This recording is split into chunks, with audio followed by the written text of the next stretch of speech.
Good evening. Being 7 p.m., I'll call to order the McHenry County Board regular meeting of August 15th, 2023, and Mr. Smith will lead us in the pledge tonight. Allegiance to the flag of the United States of America and to the republic for which it stands, one nation, under God, indivisible, with liberty and justice for all. And for our invocation this evening, we have Reverend Mary Patrice Went from Unity Spiritual Center of Woodstock.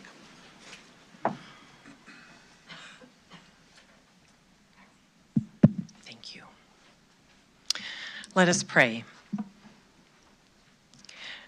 Divine Creator, we invite you into this room, in every nook and cranny that there exists, and into every heart that stands within it. Thank you for the breath that holds each and every person here.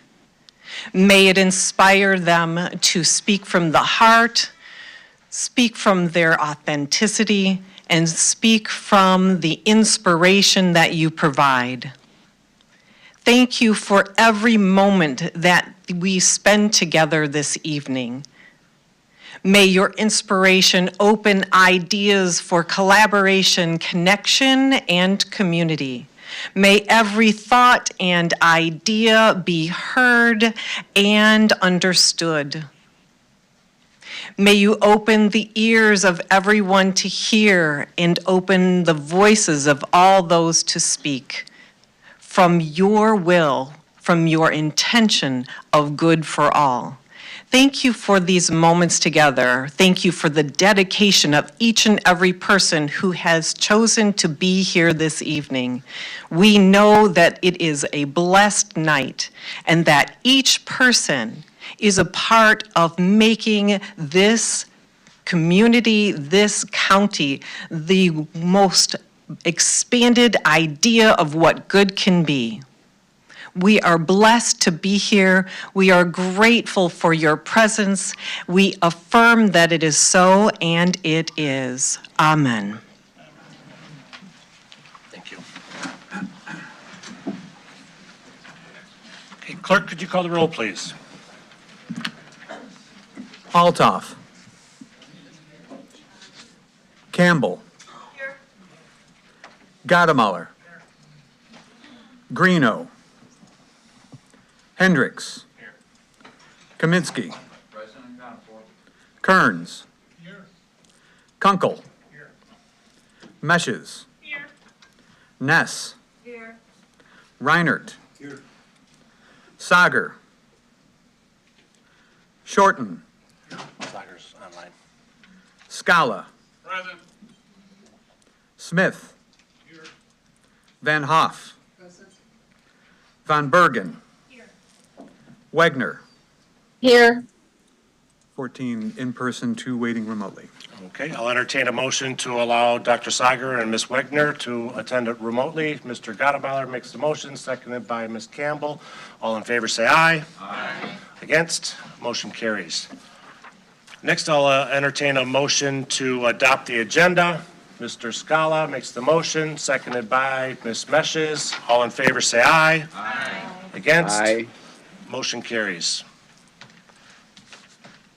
I'll entertain a motion to approve the minutes of previous meetings. Mr. Gadamuller, seconded by Mr. Scala. Any discussion or changes? Seeing none, all in favor, say aye. Aye. Against? Motion carries. After my report to the board, we will have members' comments and also a brief presentation from Coroner Michael Rain regarding the Gift of Hope and Lamplight programs. Thank you to all the county board members who joined me last week in attending the McHenry County Economic Development Corporation's annual picnic at Three Oaks Recreation Area in Crystal Lake. We couldn't have asked for a better evening for the event and to show our support for the MCEDC, its investors, and its mission to draw new businesses to McHenry County and help existing businesses to grow. Once again, the McHenry County Circuit Clerk's Office is hosting an Amnesty Week to give people the opportunity to pay past due case fines and unpaid traffic tickets without penalty. During the week of September 25th, people can settle their court debts in full with late fees and interest waived. This year, Circuit Clerk Kathy Keefe is also hosting an expungement clinic from 9 a.m. to noon, September 29th, to help people prepare and file requests at no cost to clear their criminal record. Anyone who's interested either can learn more and register for the expungement clinic by visiting McHenryCountyIL.gov. On Thursday, October 24th, I will be hopping over the border to Wilmot Mountain Ski Resort to attend a ceremonial kickoff for the proposed Midwest Interstate Trail. The 8-mile trail, if it becomes a reality, will link McHenry County's existing bike trail system with that of Kenosha County, Wisconsin. Funding is being sought for a feasibility study and preliminary engineering, and the project is supported by both our Division of Transportation and the Transportation Committee.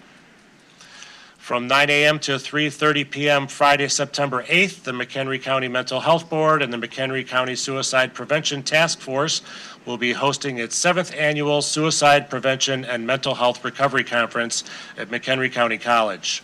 The conference is open to public officials, faith communities, school staff, parents, and first responders, and you can register for free for the event at mc708.org. And finally this evening, it's hard to believe, but summer vacation is coming to an end and our children are returning to school. My sons start tomorrow morning, and I'd like to wish McHenry County's school children a wonderful school year, and I'd like to remind drivers everywhere to share the road with the school buses, getting our children to and from school safely. On that note, I'd like to thank our Wellness Committee for working with the Salvation Army of McHenry County to participate in its annual back-to-school supply drive. Through drop boxes at McHenry County government facilities, we filled 8 bins with donated school supplies to make sure that disadvantaged children start the school year with everything they need to succeed. And finally, I'd like to invite anyone interested to join me this Saturday at the Conservation District's Felpro RRR property in Cary for my monthly Hike with Mike guided hike with Conservation District personnel. These hikes have been a great success. They've been very informative and a wonderful way to enjoy our open spaces in McHenry County. The weather's supposed to be beautiful, so I hope to see you there. That concludes my remarks for this evening, and if I don't see you before the next committee of the whole, I wish you all a safe and happy, relaxing Labor Day weekend. With that, do any members have comments tonight? Seeing none, we'll move on to our reports and presentations. Dr. Reen.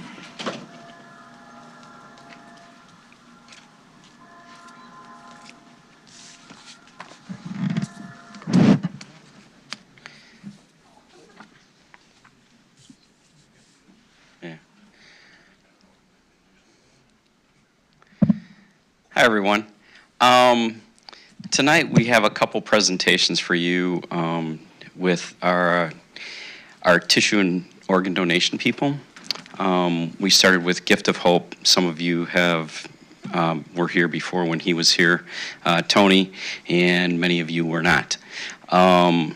We started a new program with Tony when I first got into office and stuff, and this program has really benefited many, many people. Lamplight came to us, gosh, when did you come? Last October.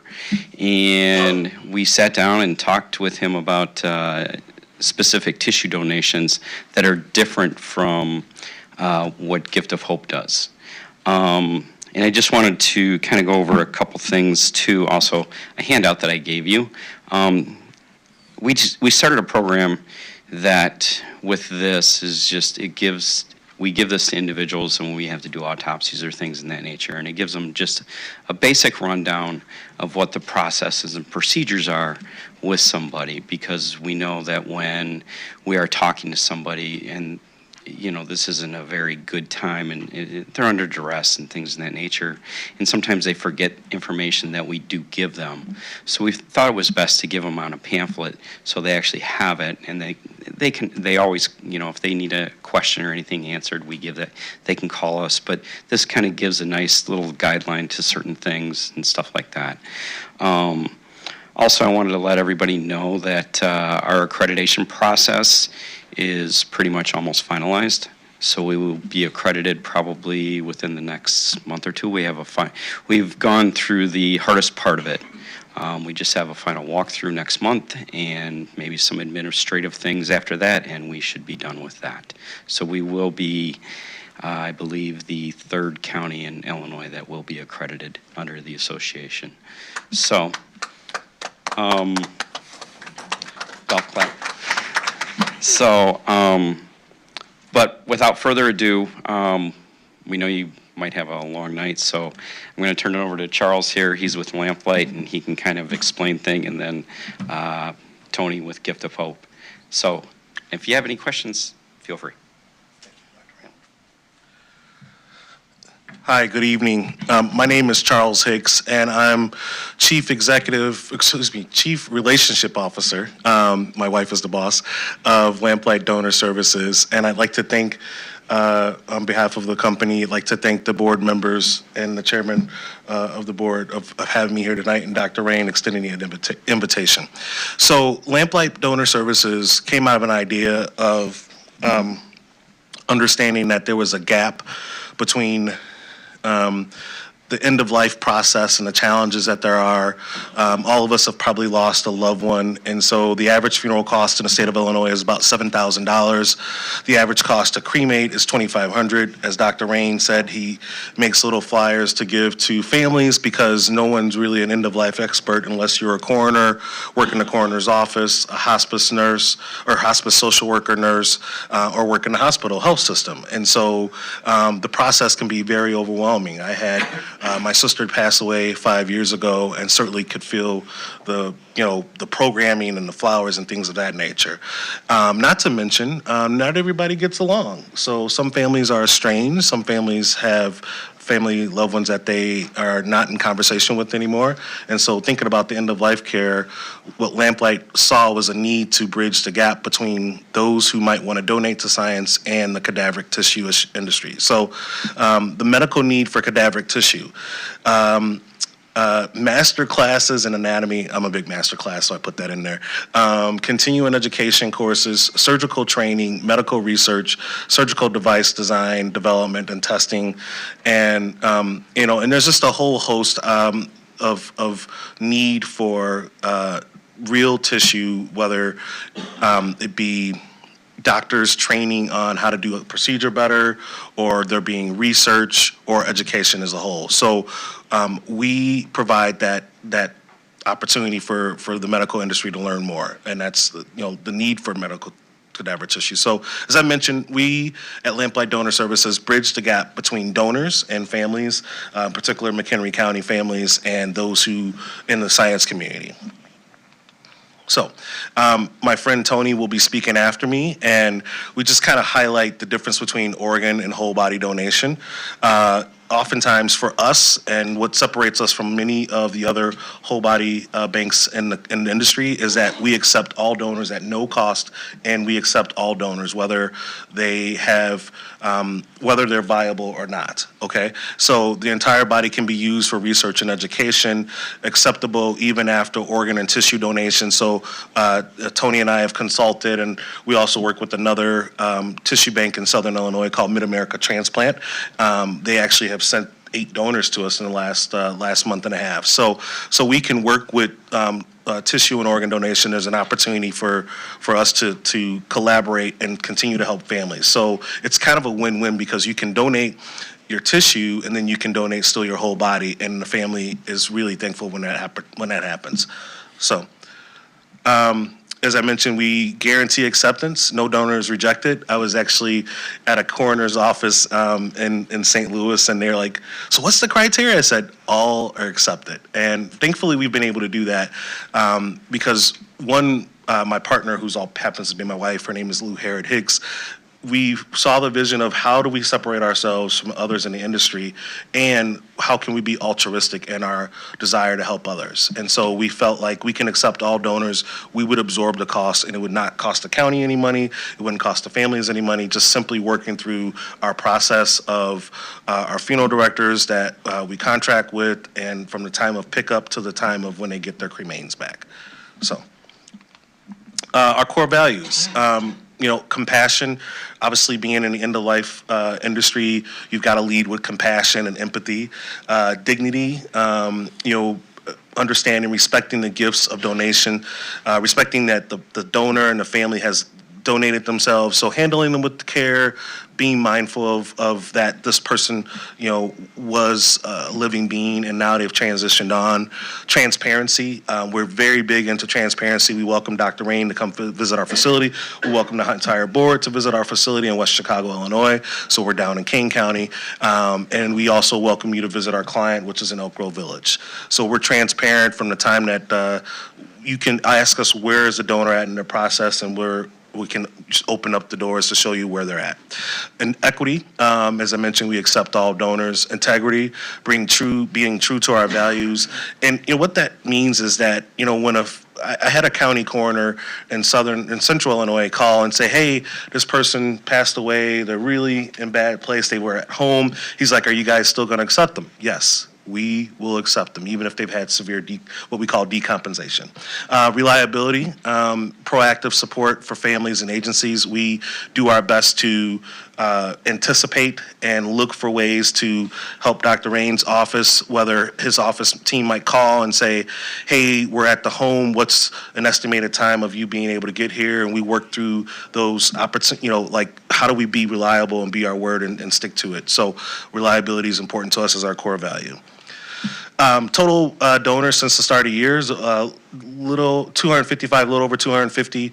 We've accepted 12 donors, which is about, it's the 8th month, but we've been ravaging right about 2 a month. The last month has been a little short, but that's okay. And then we've only had 3 donors that were non-viable. So we've been able to take the 9 donors that were viable and they be a contribution to society or to science. The 3 that were non-viable, we've accepted them, we've cremated them, we've gave the family back the paperwork, the death certificates, all the things that are involved with the end of life side of losing a loved one and having them transition. And they have been so thankful. They have said, thank you very much, Lamplight, for your service to us and what you're doing. It's a great thing. We were looking for some testimonials, but no one's really said it in writing. We've had a few in writing, but mostly have called. So it's been able to help not only those who've been viable donors to us, but also non-viable donors, meaning that they went straight to cremation. And I should clarify that. Non-viable means we can accept them, but they're not necessarily going to be moved on to science. And so therefore we cremate them at no cost to the county, to the families. We absorb that cost. Okay. Thank you very much for the opportunity to share a little bit about Lamplight Donor Services.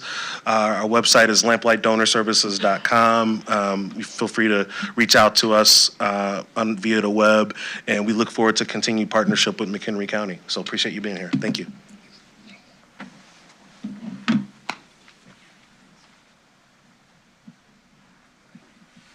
All right, Tony from Gift of Hope, you're up next.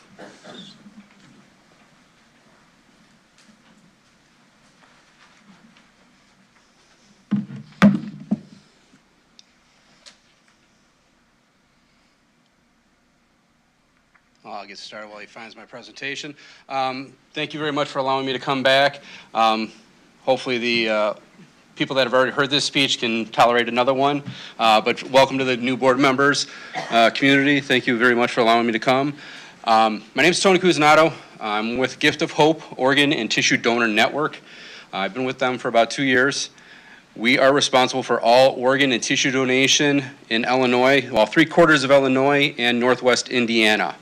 We work with 180 hospitals, 5,000 funeral directors, 10 transplant programs.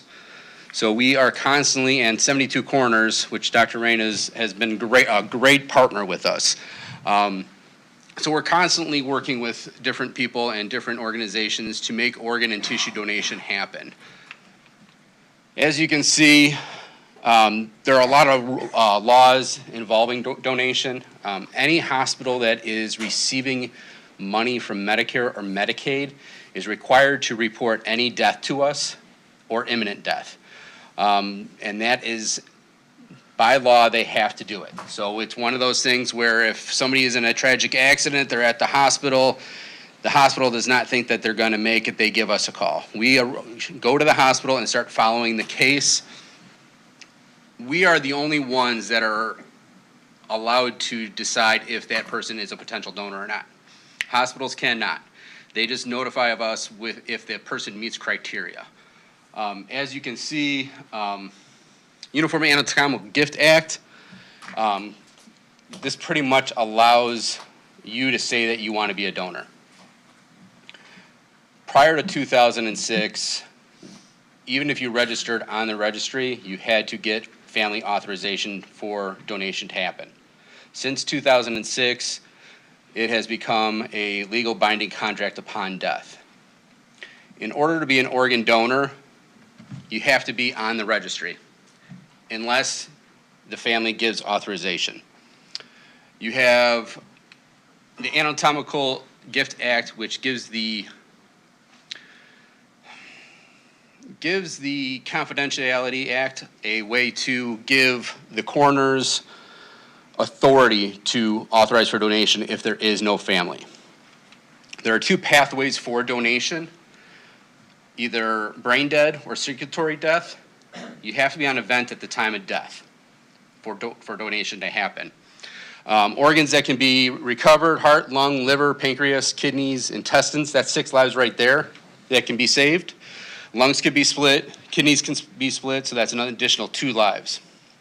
So you got up to 8 lives that can be saved by one donor. Donation after brain death is when the hospital decides that brain death is accurate. They do run a series of tests. Only the hospital can decide if the patient is considered brain dead. Once they are declared brain dead, that is when Gift of Hope steps in, talks with the family, checks the registry to see if they are first person authorization for donation, and then we can start moving through the process. Circulatory death is when the family decides that the patient does not want to live on event and wants to withdraw care. Same thing. Once that decision is made to withdraw care, that's when Gift of Hope gets involved, speaks with the family, and speaks with the coroner's office, and moves the case forward for donation. Every referral counts. Like I said, the only time you can be an organ donor is when you are on event at time of death. Less than 2% of deaths that occur at a hospital are people on event. 85% of that 2% qualify for disqualify for donation. So only 15% of that 2% actually becomes viable donors. So it is very small cases that are actually become donors. Tissue donation. This is where Dr. Rain and McHenry County has really stepped up. They started a program back in October of 21. Since then, they have been calling in on-scene deaths, which means the person has died at their house, or prior to getting to the hospital, or for some unknown reason, whether it's a suicide, somebody having a heart attack while cutting their grass. What they've been doing is calling us to notify us of that death. We will reach out to the family to get authorization for donation. We also work with cornea, eye banks. We got Vision First and Eversight in Illinois, which is great partners. Let's see, here we go. I want to get to the stats for McHenry County because that is very impressive. As I said, in October 21, McHenry County's office created a policy that would give every family an opportunity to save and enhance the lives of others. Since the policy has been put in place, there has been 35 tissue referrals. We have approached on 26 of them, and we've gotten 12 donors. That's a 46% conversion rate. Each tissue donor can save or enhance the lives of up to 25 people. So with those 12 donors, you have over 300 people's lives that can be saved or enhanced. A lot of the tissue that is being used is for burn victims. Anybody that knows a family member that has a serious burn, that is kind of life-saving. So that's been a huge impact on a lot of lives. Bones can be crushed down for dental surgery. Bones can be also sliced up for spinal surgery. So there's tons of purposes for it. So with these donors that have been coming through McHenry County, it's been a great impact. Compared to, the highlighted in purple is actually our service area. So compared to McHenry County, the conversion rate is 18%. McHenry County has a 40% conversion rate. So they are doing a great job getting that information out to the public, letting the families know that we will be calling, educating them. We're helping them get the information out there as well. So it's a great partnership, and they have been doing a great job getting the information. McHenry overall has had 39 tissue donors since August, as of August 11th for this year. 6 have been organ donors, 10 organs have been transplanted, 9 lives have been saved. So as you can see, it does make an impact. It may sound like small numbers, but when you actually look at it as a whole, you're enhancing over 300 lives just with tissue donation with those 12 donors. So it has made a great impact. Some of the things that we do to help support the families, we will do honor walks, we will do flag raisings, we provide constant support for the families. And it just doesn't end once the donation is done. We continue to help with the families. A lot of them become volunteers for Gift of Hope and participate in events and get the information out there and just share. And a lot of it is families, even if you register, a lot of family members don't know that you register. So when they're at the hospital and they hear that their loved one's going to be a donor and they didn't know anything about it, they have no control over that. So the more you guys let your families know that you are an organ donor or what your wishes are, whether it is organ donation or not, it just helps everybody move through the process.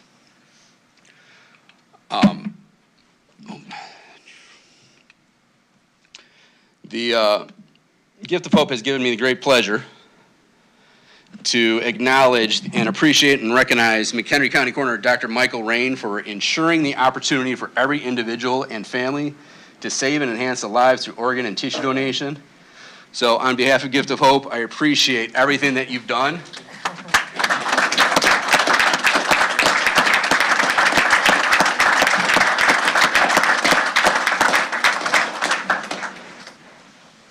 Perfect. And I look to continue this partnership. No? Okay. Thank you.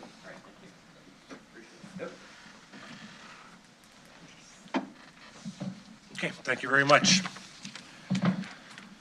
We'll proceed with special recognition. I'll entertain a motion to approve item 10A, proclamation honoring Orion Samuelson's 6-decade radio career. Mr. Gotteballer, seconded by Ms. Meshes, and Mr. Kearns will read the proclamation. Mr. Chairman, it was my pleasure to attend the McHenry County Fair, their 75th anniversary, last August 1st through 6th. And while there, I attended the dedication of Building C to Orion Samuelson in his name. And while I listened to that whole presentation, you actually read the proclamation and presented it to Orion Samuelson, and I would respectfully pass this honor back to you to read here tonight, because I think you did such a wonderful job in getting the meaning out about Orion Samuelson, what a great person he was. So I would respectfully pass that honor back to you, even though I'm honored to be asked to read it. Thank you, Mr. Kearns. Mr. Samuelson was greatly touched by the ceremony, and it was really quite a wonderful event. So I will read the proclamation. It's a proclamation honoring Orion Samuelson's 6-decade radio career. Whereas Orion Samuelson's career at WGN Radio spanned an impressive 60 years from 1960 to 2020.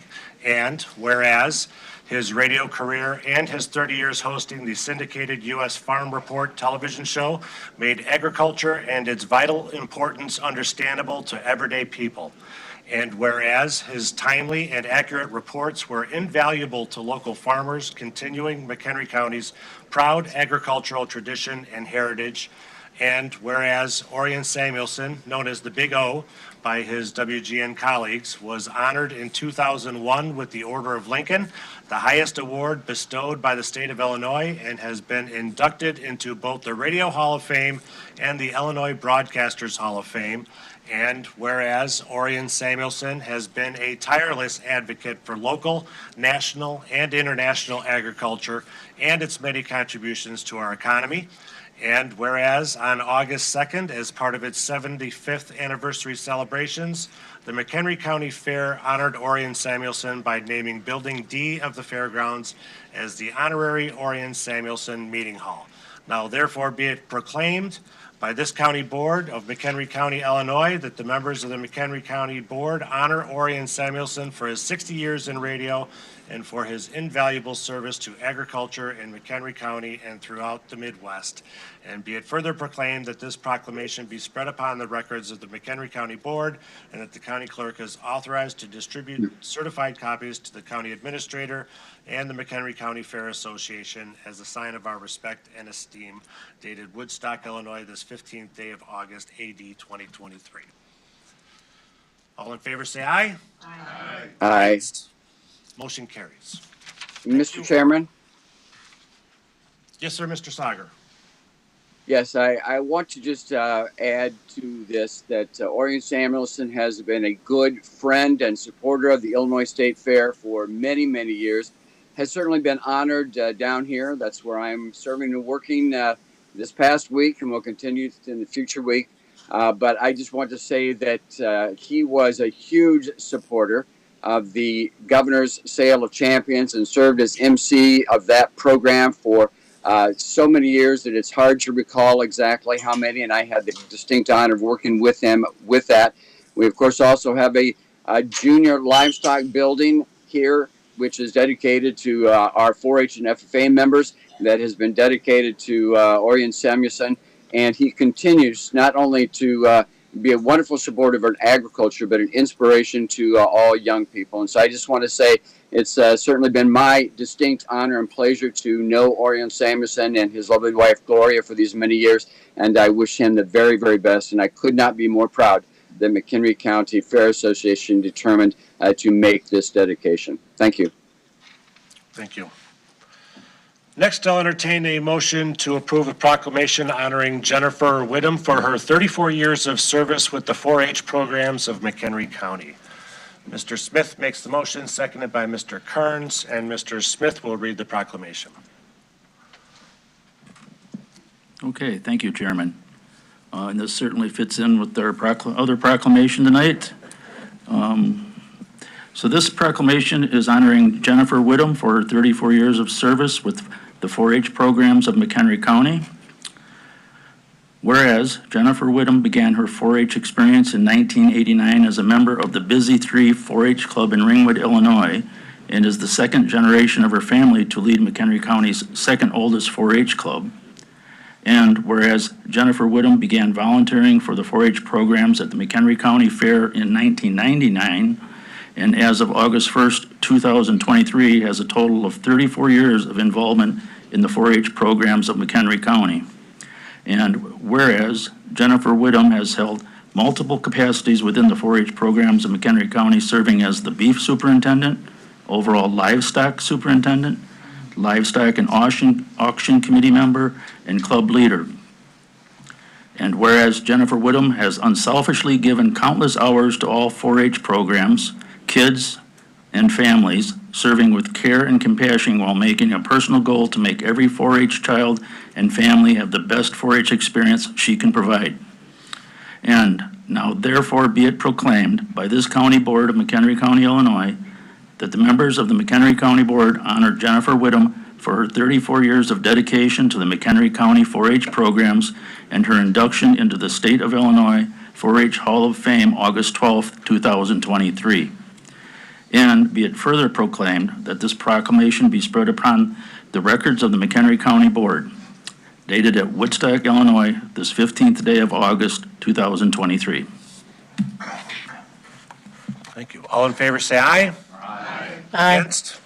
Motion carries. And Ms. Wittum is with us this evening. If you'd like to come up, we have a special copy for you.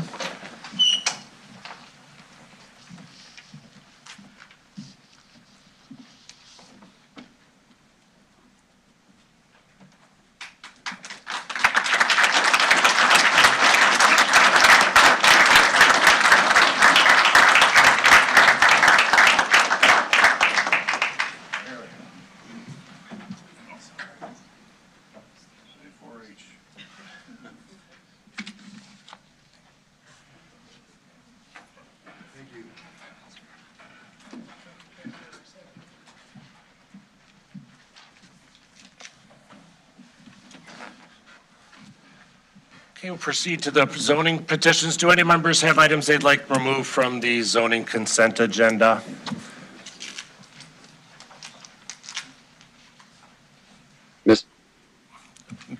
Mr. Chairman, Yes, Mr. Sager. I would like to request the removal of 11A.3, and the purpose of that is to provide members of the public to address the board if they wish to do so. Okay. Oops, sorry. Mr. Kearns? I basically would like to poll each and vote on each one individually, 11A 1, 2, 3, 4, 5, 11B 1 and B2. When we get to those. But Okay. on the consent agenda, each one I would like to vote on individually. And also, I guess at that point now we'll go. Okay, with that, I'll start off, I'll entertain a motion to approve item 11A1. Ms. Meshes makes the motion, seconded by Mr. Scala. Mr. Kearns? Mr. Chairman, everyone, the motion, the amendment would be the same, I would ask. And I think there's a couple changes coming to my amendments. Pardon? First one's not solar. That's, First one's not solar. oh, I'm sorry on that one. I was looking at that one. I thought that one was, that's Chemung, isn't that the solar one? I'm sorry, I don't want to pull that one. Let's just. Okay, we're at it already. We got a Let's motion. go on it. Let's go. Motion and a second. I don't want to amend it. No more comment on that one. Sorry. I'm embarrassed. Any discussion? No, this is not one of the solar ones. So seeing no further discussion, clerk, could you open the voting? It's open. Voting is open. Have all voted who wish?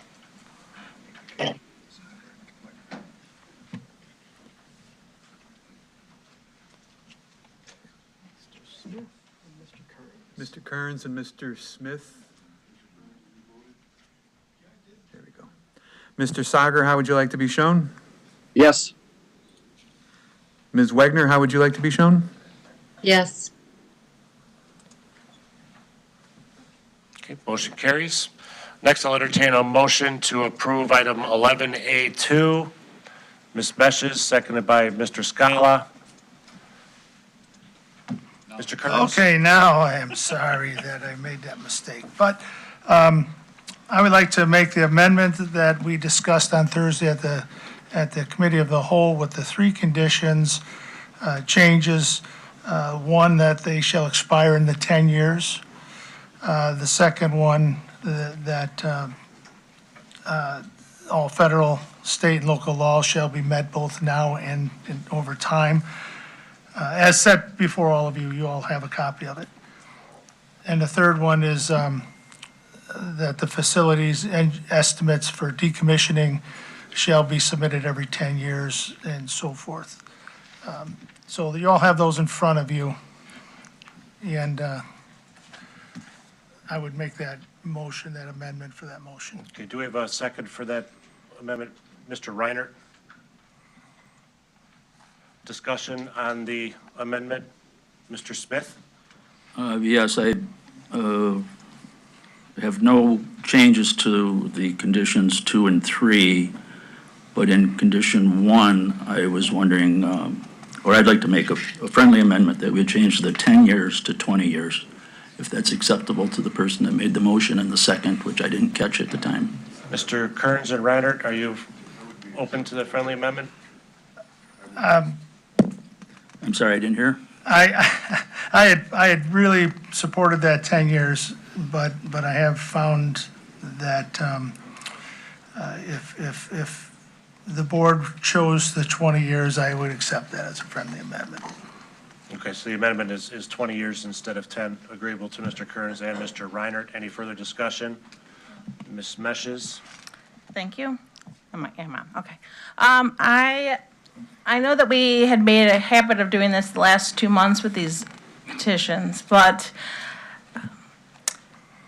I do find that this might be contentious, and might create an issue for us in the future. So I am not in favor of putting a timeline on the conditional use of the solar panels, of the solar farms. I mean, it is in,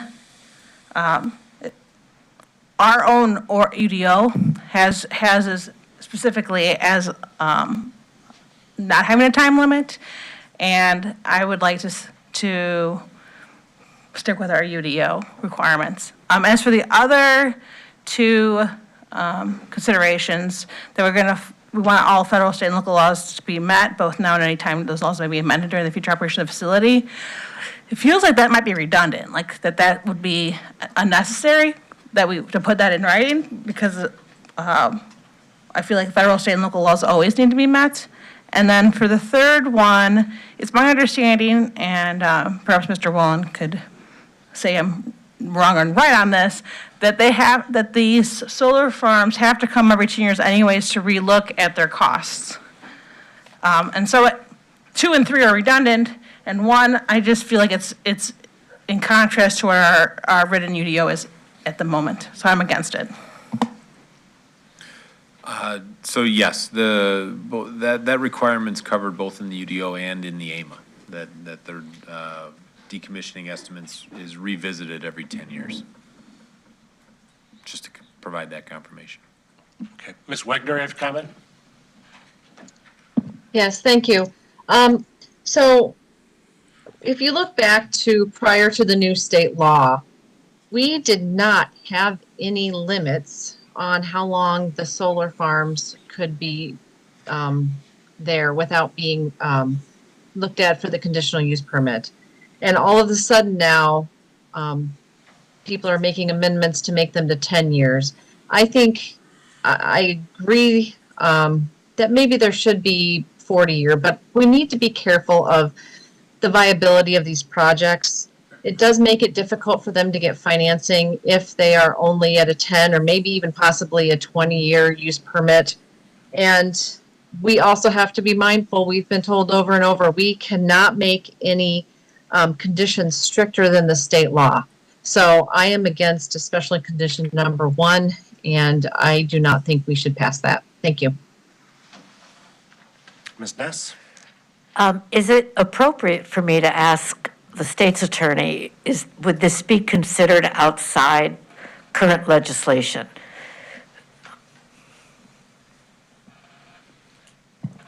Are you speaking about the whether it's 10 years, whether it's 20 years? Yes, I believe it would. Okay. Thank you. It would be more restrictive. Okay. Mr. Reiner? I have heard from more people calling me with concerns over these solar farms than I have people that have been calling me with support of them.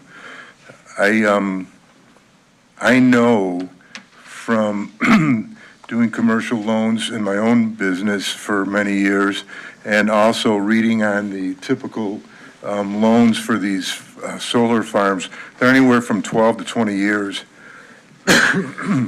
So a 20-year conditional use has not hurt any financing in any way.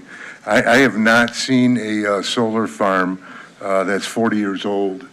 I don't know that we're acting in the best interest for the people of McHenry County to approve these for 40 years or for unlimited amounts of time, because I don't know what they're going to do when they start aging and deteriorating. So that concerns me a lot. And then I heard a story purportedly that one was on fire and was put out with foam. And this concerns me even more for the land that we're doing and improving in wetlands and watersheds. I think that I would take the risk and protect our people here in McHenry County, because I truly don't think that we are stopping somebody from selling or putting up a solar farm by putting a limit to look into the future every 20 years at these things. So I would definitely support them. Thank you. Ms. Campbell? Excuse me. Yeah, I do believe that prior to the text amendment that was done in response to the state law, I think that text amendment came through PED in April, if I'm not mistaken. Prior to that time, our UDO, and perhaps Adam can confirm this, excuse me, I don't remember exactly the wording, but there was no time, and with dealing with solar, there was no time limit, except, although the county board could impose a limit if it so chose to do so.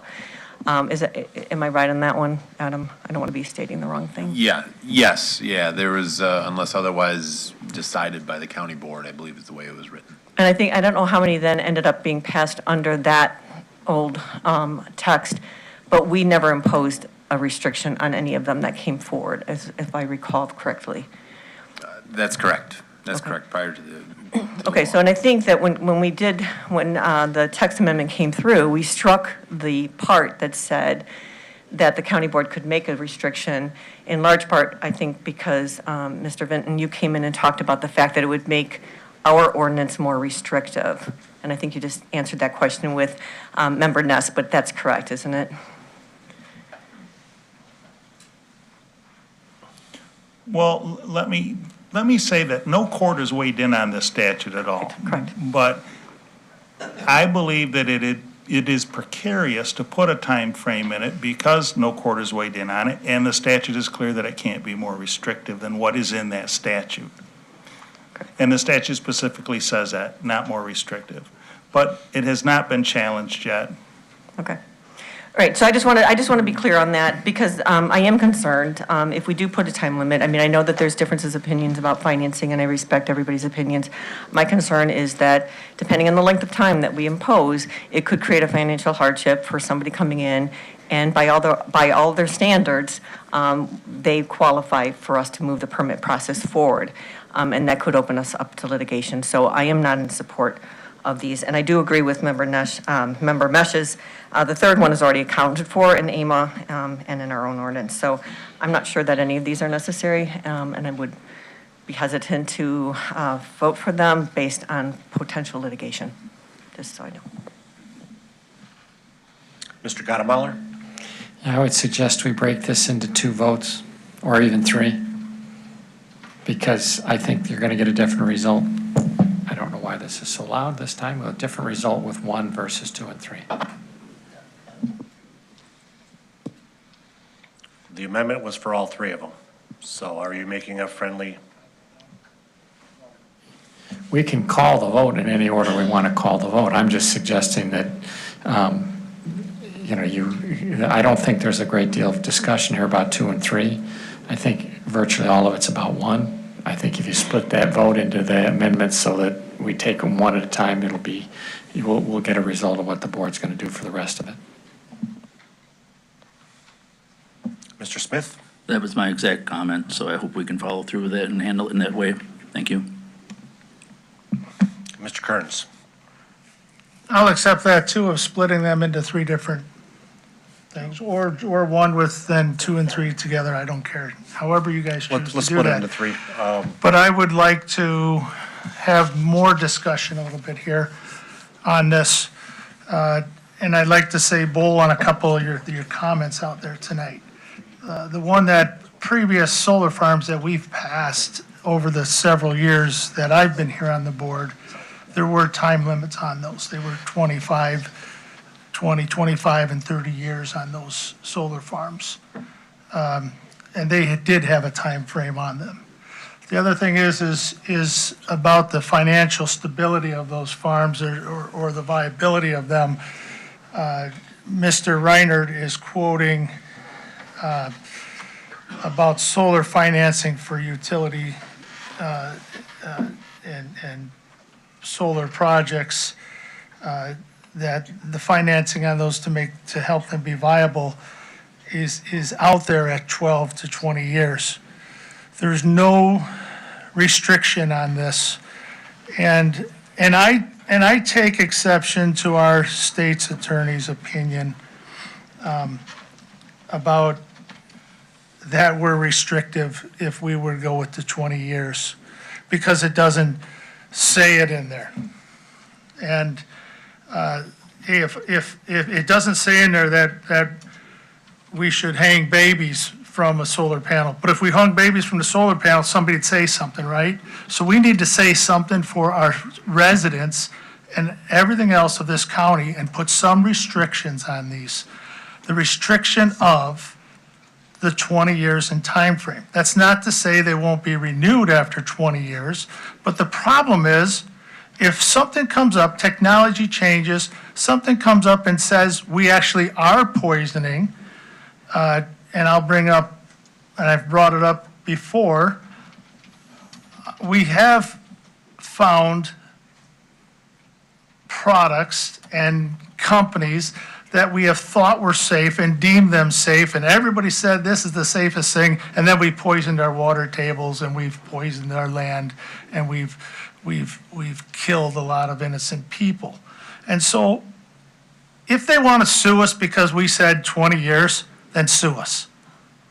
Then sue us. And I hope our state's attorney would do a great job of defending the reasons why. One, it's not a financial burden on them, because if they didn't have the money with the 12 to 15-year financing, if they didn't have that money to begin with, they shouldn't have been in the business. At some point, our government is going to basically stop funding these solar farms. They're subsidizing them at a high rate. At some point, they will stop.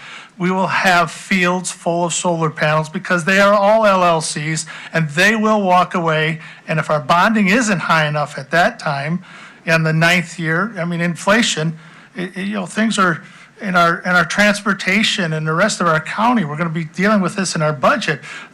We have things that are blowing up on us cost-wise, and 100% bonding today in 10 years is probably going to be 300%.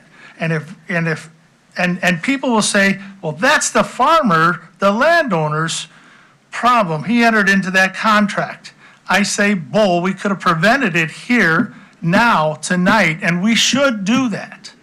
So I would say, I gave a lot, I feel, going from the 10 years to the 20 years on a friendly amendment, but I really stick by we need to put this time restriction on there.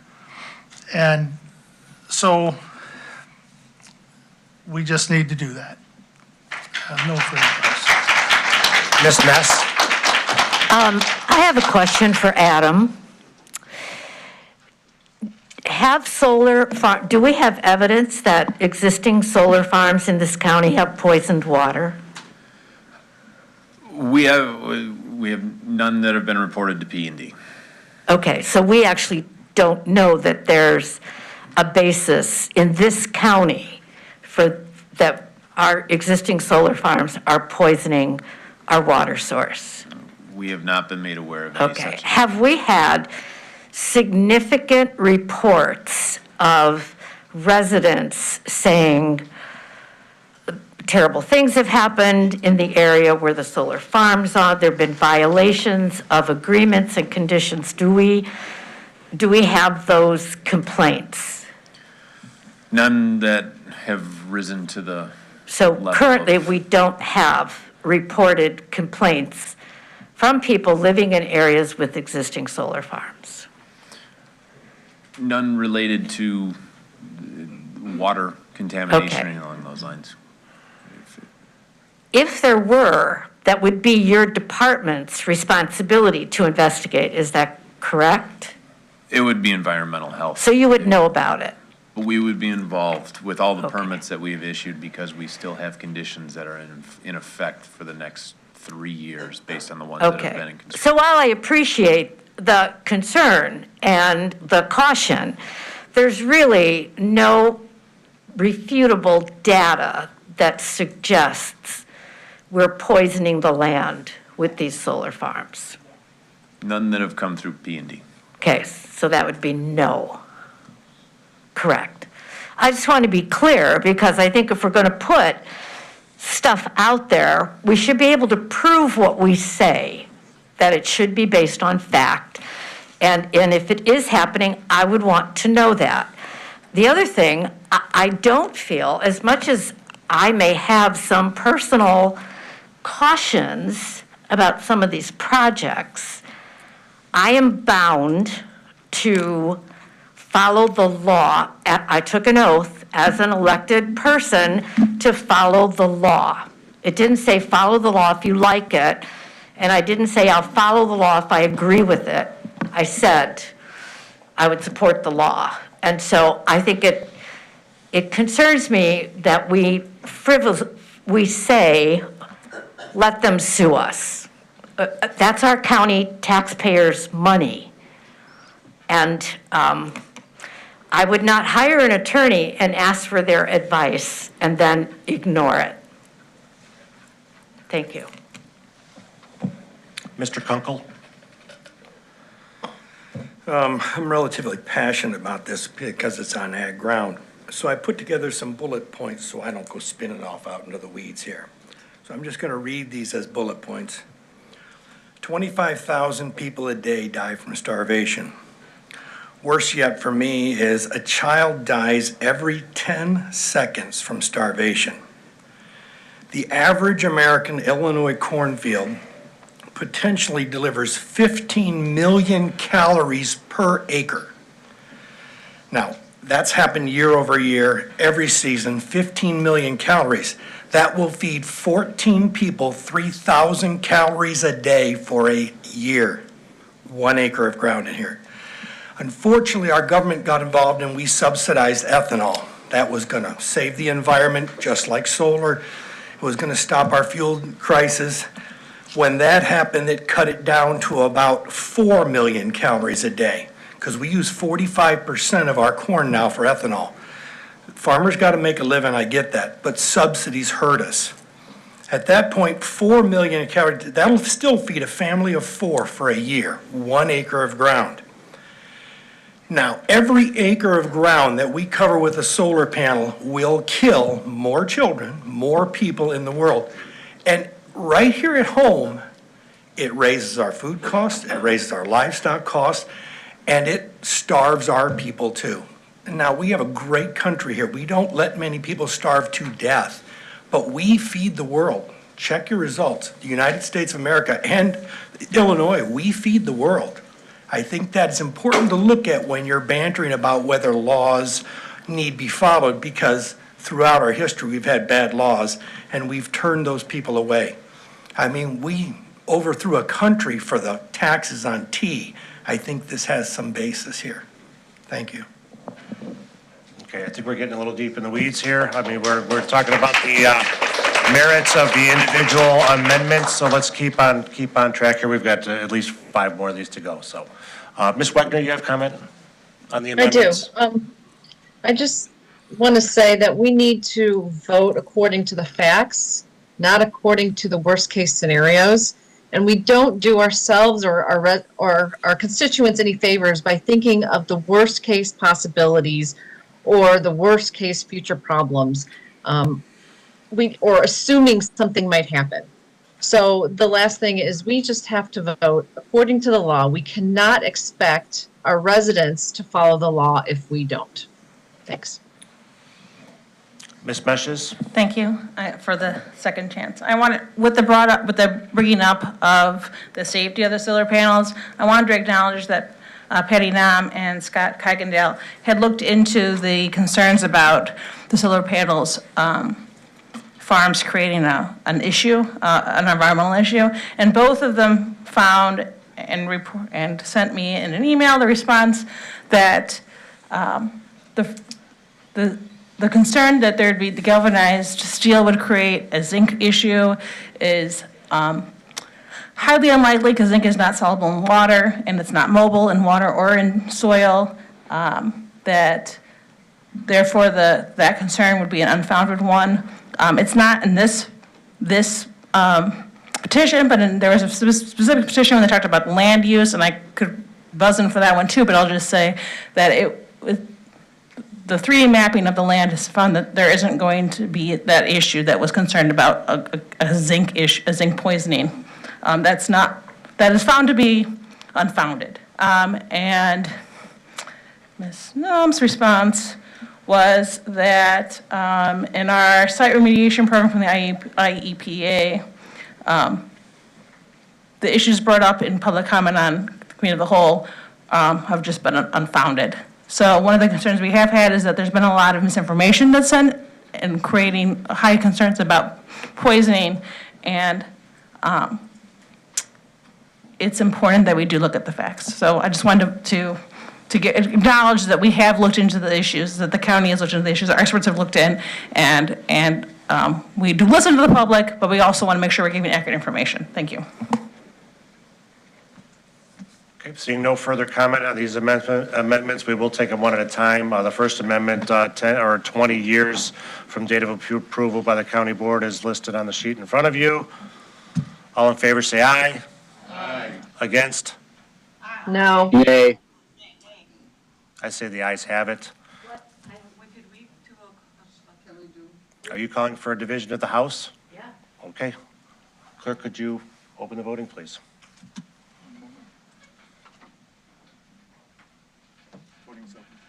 Voting is open. Have all voted who wish?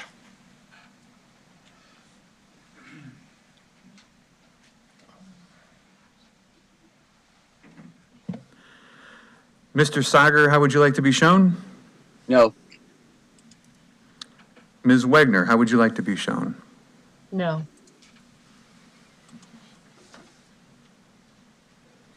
Motion carries. We'll move on to item number 2. I figure it's going to be as close as the last one, so let's just open the voting. Item number 2. Voting is open. Voting is open. Have all voted who wish?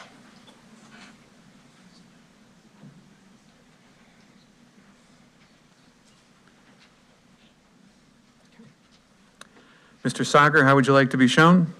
Yes. Ms. Wagner, how would you like to be shown? No.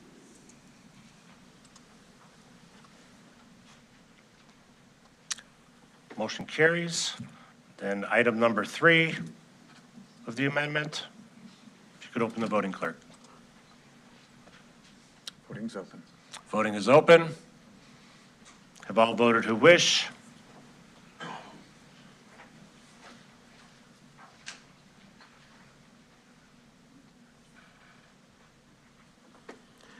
Mr. Sager, how would you like to be shown? Yes. Ms. Wagner, how would you like to be shown? No. No.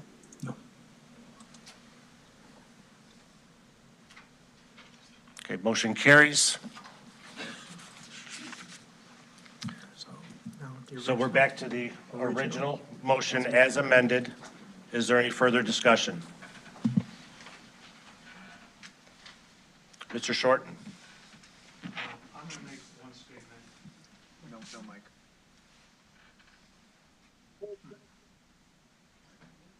You broke the mic, Mike. Lean over to Mr. Kunkel.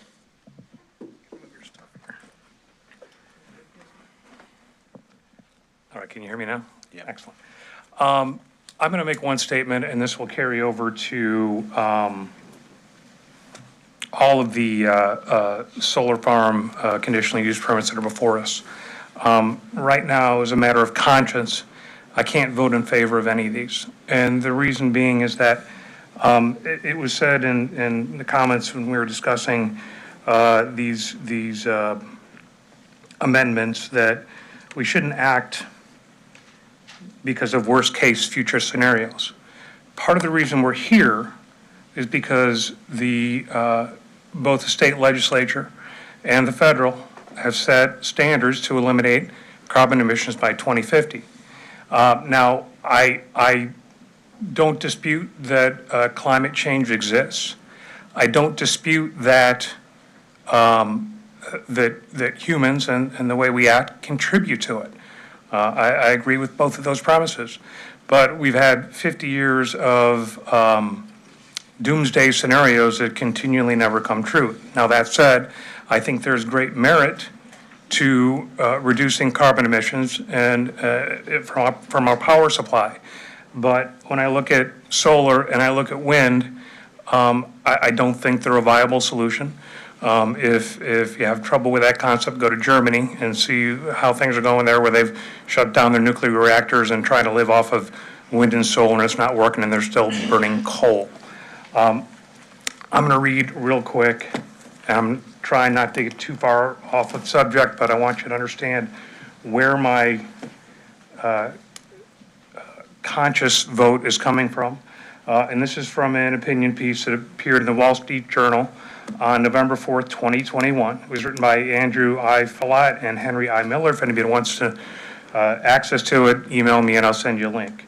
There is a quote from that article that says this: Jacopo Bonagiro, a nuclear engineering professor at Massachusetts Institute of Technology, has calculated that over the life cycle of power plants, which includes construction, mining, transport, operation, decommissioning, and disposal of waste, the greenhouse gas emissions for nuclear power are 1/700th those of coal, 1/400th of gas, 1/4 of solar. Nuclear also requires 1/2000th as much land as wind and around 1/400th as much as solar. For any given power output, the amount of raw material used to build a nuclear plant is a small fraction of an equivalent solar or wind farm. Although nuclear waste is obviously more difficult to dispose of, its volume is 1/10,000th that of solar and 1/500th of wind. This includes abandoned infrastructure and all the toxic substances that end up in landfills. One person's lifetime use of nuclear power would produce about half an ounce of waste. From an article called, the title Nuclear Power versus Renewable Energy by Richard Matthews, dated July 20th, 2022, and it's available on changeoracle.com. It says wind and solar generate a litany of chemical waste, including toxic heavy metals like cadmium, arsenic, chromium, and lead. While nuclear waste can remain radioactive for thousands of years, waste metals associated with renewables remain dangerous forever. So if the premise is that we need to eliminate dangerous chemicals from our atmosphere, I don't think that solar and wind are the solution. And if you look at the power demand curve that stands before us, if we're going to meet 2050 goals, it's going to increase probably by about 15 to 20% just from the electricity needs of electronic vehicles alone. So until I can feel better about wind and solar, I'm going to have to vote against these from a conscience standpoint. Thank you. Mr. Hendricks, if you could refrain from applause, please. This is a public meeting and not a sporting event. Mr. Hendricks? Thank you, Mr. Chairman. I will also be a no vote on this one. My main concern is that two things. One, I don't believe there's an AMA. The AMA that's attached to the packet, it's for an Azurite Solar LLC. My understanding, this is for ASD Seneca, Illinois Solar LLC. And I'm a no. Further, it's also going to be, the AMA was signed, it appears, on July 19th. And the public hearing was June 14th and July 13th. And I believe the state statute requires, in order for us to, at a minimum, mandate that, or mandates us to approve it. I don't believe that's the case here, both because of the post-dated AMA, as well as the fact that ASD Seneca Illinois Solar LLC, as far as I can tell, never actually entered into an AMA. And maybe, sorry, Adam, but maybe this could be some, our Azurite Solar LLC, is that tied to ASD Seneca Illinois Solar LLC? I don't have an answer for that. I do not. I apologize. Okay, seeing no further comment, clerk, could you open the voting?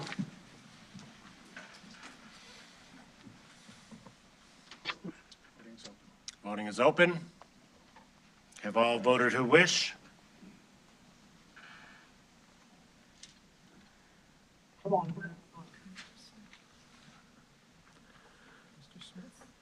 Mr. Sager, how would you like to be shown? Yes. Ms. Wagner, how would you like to be shown? Yes.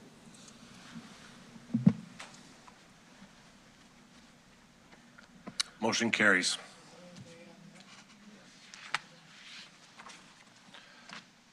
Next, I'll entertain a motion to approve item 11A3. Mr. Scala makes the motion, seconded by Ms. Ness. Any discussion? Or Mr. Sager, you had the one, pulled this one. Yes, I appreciate it. As much as I would like to think that units of local government. If you could get closer to your microphone, Mr. Sager, that'd be great. All right. Can you hear me better now? Barely, but go ahead. As much as I would like to think that units of local government have total control over local decisions, especially with regarding, but also many other questions as far as that goes. The fact of the matter is that's simply not our reality. The state legislature has originally provided local units of government zoning authority, but they have since made a decision to usurp that authority when it comes to solar farms, wind farms, etc. And they did that for very specific reasons on their behalf. Whether we agree with that or whether we don't agree with that, I think that we have to accept the fact that that is indeed our reality. We have been advised by our state's attorney that, in fact, we put ourselves as a county and therefore as residents in jeopardy of a legal action, going to court, and to pay the price for going to court if, in fact, we do not follow the standards which have been written and adopted by the state legislature when it comes to solar farms.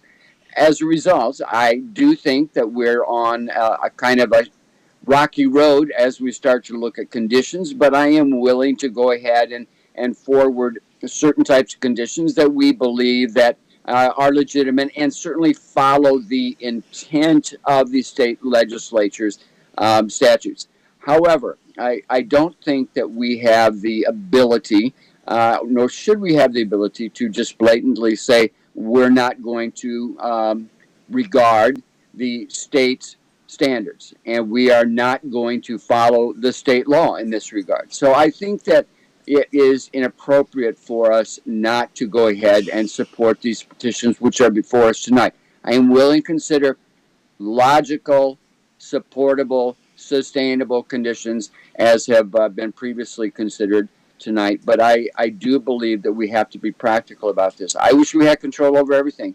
We simply do not. And I don't believe that we should place the cost of legal action on our residents because we fail to do so. Those types of things become civil matters.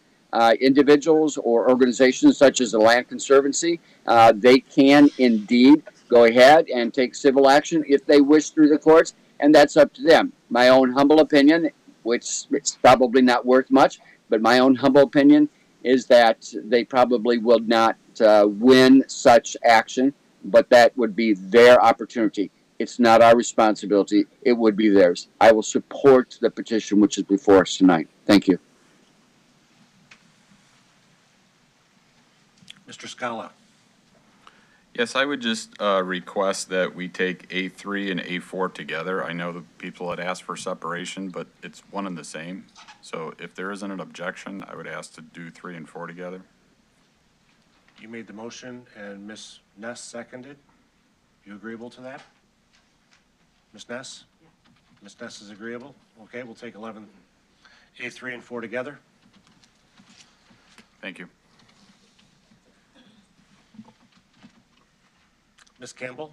Okay, just a couple points with this one, and it does combine to both. But just to start, first and foremost, because I've mentioned this before, I do think there's a place for solar.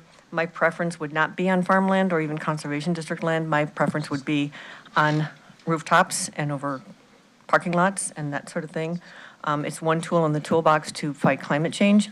But that said, in terms of these two petitions before us right now, I did want to acknowledge that, we have been put in a situation of basically having to move forward on some of these as long as they meet the standards. I know there's frustration on the part of the Land Conservancy and the Village of Bull Valley in regarding to the conservation easement. I recognize that's a frustration for them. Unfortunately, and I know that they are aware of this, that is not something that we can, take on for them based on the process that is before us. I do think that as we move forward with attempts to work with our state legislators about amending this law and going forward in the future, that this would be something that we should be talking about.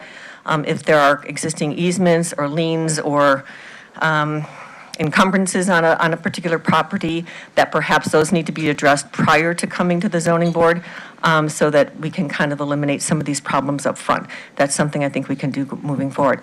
That said, I do believe that this is, again, meeting the standards as set forth by the state. I do want to make note that I voted no to the conditions because that wasn't something that is part of what I feel that we were able to do, but I will vote. So ironically, I'm voting yes on a permit that's going to include conditions, but there it is. Mr. Gottemoeller? Yes, I was going to suggest that we include the Mr. Kern's amendments, but I would make it the 20 years. I'll second that.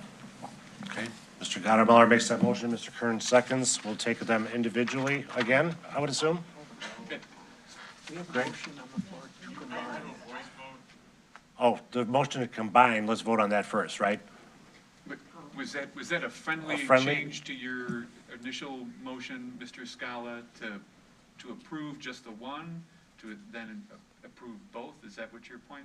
I think Mr. Gottemoeller is making an amendment to the original motion, which is to include these three with 20 years being on the first one. And I think a voice vote would be more than satisfactory based on the previous votes of the previous situation. So we're not voting to combine? We're going to combine They already 11 combined. My A3 motion was and to combine. A4, but apply these. We never voted on that. No, because you don't need to. That was the motion that was on the table. Mr. Gottemoeller is simply making a motion to amend. Okay. So what are we voting on? So are we voting on an amendment, Yes. on amendment 1 for items 3 and 4? I believe Mr. Gottemoeller, and I don't want to speak for him, but I believe he's simply making a motion to amend for all They the need to three- get it clear on here, so. I get it, so he's making an amendment for conditions 1, 2, and 3, except for 1 is 20 years and not 10 years. Is that true, Mr. Gottemoeller? That's exactly what I did. Right, and so you can do a voice vote on the amendment if you want. But we hadn't even brought the amendment. There was a I just motion on the made- table, he's amending the motion that was on the table. There's a motion. You can't combine it because, it's already combined. That was the original motion that I made. Motion, but it was never voted on. It doesn't have to be voted on. You can't vote on it until it's been amended, because you're voting on something that wasn't amended. What are, Hold them to vote separately. Correct. Now you want to combine them again. Just those Don't two. you agree on that? just those two, and there was no objection to putting those together. If it would make it better if you want to call because my motion is second, it would be out of order. Call if you want to put that on as a voice vote, but whether to vote on it together All or in favor not. of combining 11th, A3 and 4? Aye. Against? Aye. Motion carries. Yes. There you go. All right, now my motion for amendment would be in order, and I would ask that the three items that are on everybody's table about expiration date, comply with federal, state, and local laws, and the engineer's estimate for decommissioning be included in both of those, but make it 20 years, not 10 years, as would be my motion. Okay, Mr. Or my Gottemoeller. amendment. Gottemoeller makes that motion. Second, Mr. Scala. Any discussion? We'll vote on these individually by voice. 1, 2, 3, just like we did the last time. I'm sorry, to clarification, because I thought I heard 20 years on the decommissioning part of it, too. No, not in the Okay, very good, thank you. He needs a minute to set it up. Mr. Chairman, can you do a voice vote on all three? Or do you feel like you have to do? I'm okay with that. The voice vote didn't work the first time. Are we voting on the project or just the The amendment? amendments. Just the The amendment. project with the amendments? No, the amendments. Just the, okay. Thank you for the clarification. Ms. Campbell? Well, if we went through and and we were on the record, yes or no on each of the conditions, why wouldn't we do that again? So we were just considering that.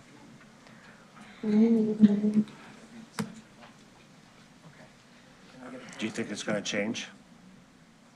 No, but I'll be on the record as being a no, so there we go. Can I get a clarification? We are voting Amendment 1, and it will apply to 11A3 and 11A4? Correct. Okay. I'm ready. It's going to be a voice vote? Voice vote? I'm going to try it. See what happens. Okay, item number 1 of the 3 amendments. All in favor, say aye. Aye. Against? Nay. Motion carries. Then we'll move on to item number 2 of the amendments. All in favor, say aye. Aye. Aye. Against? Same- Ayes Nay. have it. Same mover and seconder for that? Yes. Okay. Amendment 3? Amendment 3, all in favor, say aye. Aye. Aye. Against? Nay. Motion carries. Back to the original motion as amended, 11A3 and A4. Any further discussion? Mr. Reinert? I just have a question for Adam.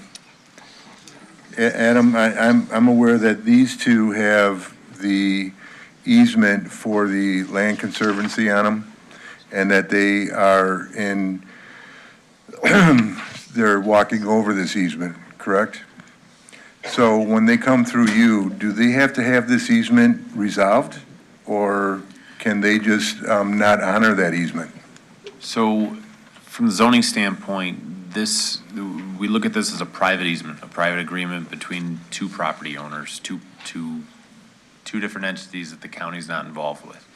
So it meets one of the exemptions in the UDO where we don't incorporate any of those easement agreements or any of those private agreements into the land use or take it under consideration. So maybe this is for Norm, although I know Mr. Gottemoller probably know this. Are these recorded easements? I do not know. There are some people in the crowd saying yes, Yeah, but you I don't know. imagine they are, but I don't know. Yeah, you imagine they are, yeah, I've not looked at them, I haven't seen. yeah. So if they're walking on easements, I'm sorry, I couldn't support this. I just wanted to let you know, I mean, there are recorded easements on there that these people are walking on, and the victims are the Land Conservancy and the public, in my opinion. So I will not be supporting these two. Ms. Ness? So, not that I don't trust our state's attorney, because I do. I did do some research into this. The advice I got is that this is a dispute between 2 private parties. It is not within our ordinance. We're not making a decision about that. That would be something between the Land Conservancy and the owners of the property. Now, I could be wrong, and is that, Norm, does that? Yeah, I think that's exactly what I've said. Okay. Yeah. Okay. Mr. Gottemoller? Yes, so that I mean, I know I brought up the idea of continuing this, and I find that that is something we cannot do because that basically approves it under the statute. So I can't do a continuance. I did look at it to myself, and it's absolutely a fight between the Land Conservancy and the proposed user, and they'll have to straighten that out. If they can't do it on some part of an agreement, then we'll do it in a courtroom someplace. I suspect the Land Conservancy will win, and if they insist on not having this here, they will win that, because they do have a recorded easement to that fact. Okay, seeing no further comments, clerk, could you open the voting, please? Voting is open. Have all voted who wish?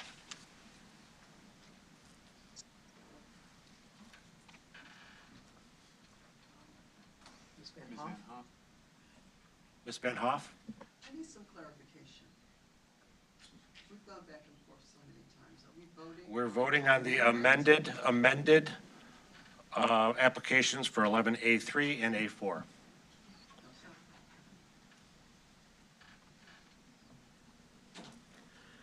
Mr. Sager, how would you like to be shown? Yes. Ms. Wagner, how would you like to be shown? Yes.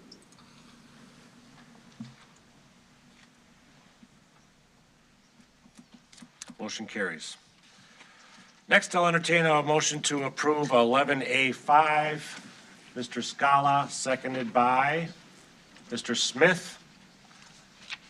Discussion?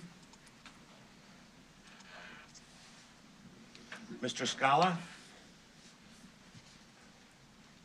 Well, I was just gonna, if it's okay with the board, I was just, as part of my motion, I was just gonna implement the three conditions as part of my motion. Did you get that? Mr. Kearns will second. Well, I don't know who seconded it originally. I didn't hear. Oh, Larry did? Larry, is it okay with you if we put the three conditions in with the 20 years? Absolutely, thank you. Okay. So that would be the motion instead of just simply approving it. Okay. And the three separate votes by voice. No, that's part of my motion, that they're in there. Okay. So we, All one. okay. It's pretty much just a president. And who was the seconder on that? Smith? Larry. That's what I thought. Okay, thanks.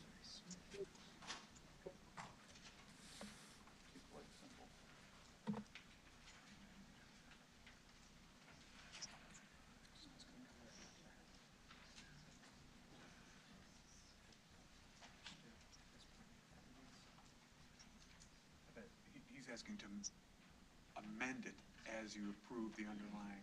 Right. Okay. And it's going to include amendments 1, 2, and 3 as were previously. Correct. But it's going to be a motion to approve 5 amended with 1, 2, 3. Got it. Okay. One more moment. All right, so it's not going to be two separate votes, one to amend and one to approve? You're doing one vote. One vote. One vote? Yeah. Okay.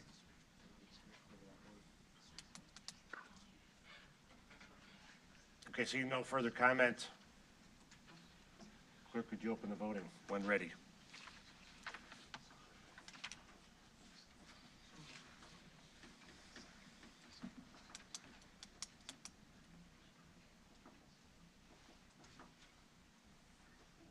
It's open. Voting is open.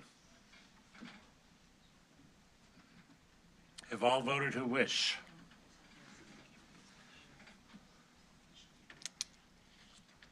Mr. Hendricks? Mr. Hendricks? Ms. Van Hoff? All right. Mr. Sager, how would you like to be shown? Yes. Bear with me a second. And Ms. Ness, how would you like to be shown? I'm sorry, Ms. Wagner, how would you like to be shown? So I get to looking at Ms. Ness, what I'm trying to say, Ms. Wagner. Yes. Thank you. Motion carries. Next, I'll entertain a motion to approve 11B1. Anyone? Bueller? Ms. Meshes makes the motion, seconded by Mr. Gottemoller. Discussion? Mr. Smith? Can we have the same conditions within the motion? Opposite, no. You're saying no? Right. Okay. Mr. Smith, are you making a,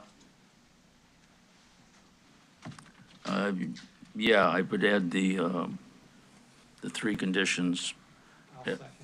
with the 20 years? Yes. Mr. Gottemoller seconds that motion to amend. Discussion?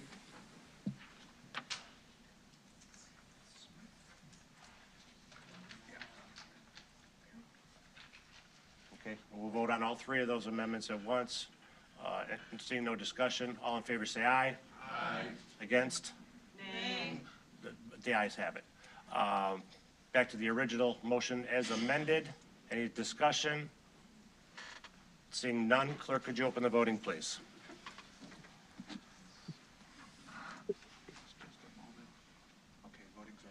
Voting is open. Have all voted who wish? Mr. Sager, how would you like to be shown? Yes. And Ms. Wegner, how would you like to be? Yes. Motion carries. Next, I'll entertain a motion to approve 11B2. Mr. Scala, seconded by? With the 3. You're making a motion to approve 11B2 with the 3? Yes, please. Conditions. Seconded by Mr. Kearns. Any discussion? Ms. Campbell? I still object to the conditions. Seeing no further discussion, clerk, could you open the voting, please? Voting is open. Have all voted who wish?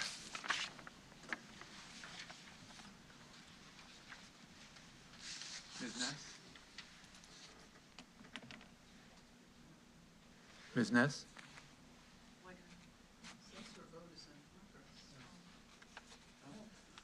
Oh, there we go.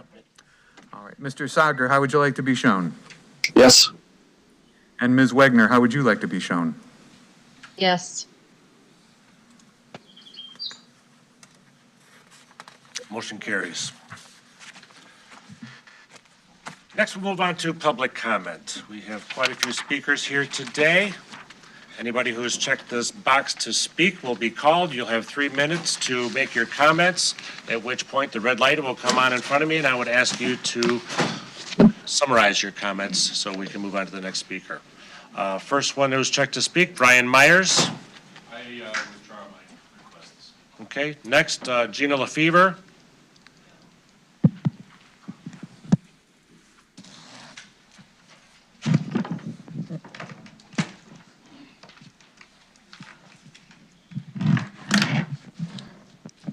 So to say this is annoying is not even enough words. First of all, you said that you don't want to disregard the law, but all of you are being paid by me. I pay the taxes that keep your job. And then, for those of you on the board, like Seneca Township, that you say you represent your constituents, you're not even close. You haven't gone out and talked with us, you don't show up at the meetings, and you know what? None of us want this, because you know what? Farmland was here first, and those solar companies are just another trend. It's gonna come and it's gonna go, and it's already happening. They're abandoned, they're closed down, they go bankrupt, and you know what? At least one of you is not gonna be here in 10 years. And probably 2 of you aren't gonna be here in 20 years. So you're leaving the repercussions of your decisions to all of our kids. And that is so pathetic, I can't even believe this. The intelligent ones of you that have brought up the serious points that are facts. These aren't just a thought that you said that it wasn't true. These are facts. The public here, these are solid researchers that look for information. Not all of you. You're not reading documents like we do. And I'm going to tell you something. 60% of farmland is in McHenry County. 60%. We are #1 in the country for soybeans. And you're going to give that industry up for a trending solar company, for a trending wind company. These are all going to die. Half of the equipment they're using right now is already antiquated. It's going to be gone in 5 years. They're already coming up with pieces this big, and you're going to approve this now that's going to cover half the land. What are you thinking? It's like you're not even listening to the facts. These are hardcore facts. This doesn't make sense. This is a trend. It is not going to be there in 10, 20 years and be effective. So not to mention, quit calling it a solar farm. It is not a farm. It is an industry. That's all it is. It's not a farm. It's not a garden. So quit treating us like we're stupid. So, the other thing is, we only have 96 clear days in Illinois. 96. So we're going to take up, good farmland for 96 days that solar might produce something that's not even for McHenry County. So all of you are being paid by me and the people here to represent us. That's why you were voted. And then you say it's a disregard of the law. Well, you know what? You didn't give me the chance to vote on it. So you know what? If you're concerned about the law, which we can say no, you can fight it. You can say, yeah, we have lawyers, we have state's attorneys. Yeah, you say to them, this isn't working. This doesn't work for our town. It's not the fabric of McHenry County. We are an agricultural county. That's what we are. And that's what you should be supporting. It's not about, we're going to be solar, we're in with the trend. No, we are an agricultural county that's brought in thousands of families. I'll get it. Right now, they're predicting 318,000 tons of solar trash. That's on you. So if we don't say no now and be the leaders and make some sense out of this, we're nothing but a bunch of fools. So do your job. I'm paying you to do your job.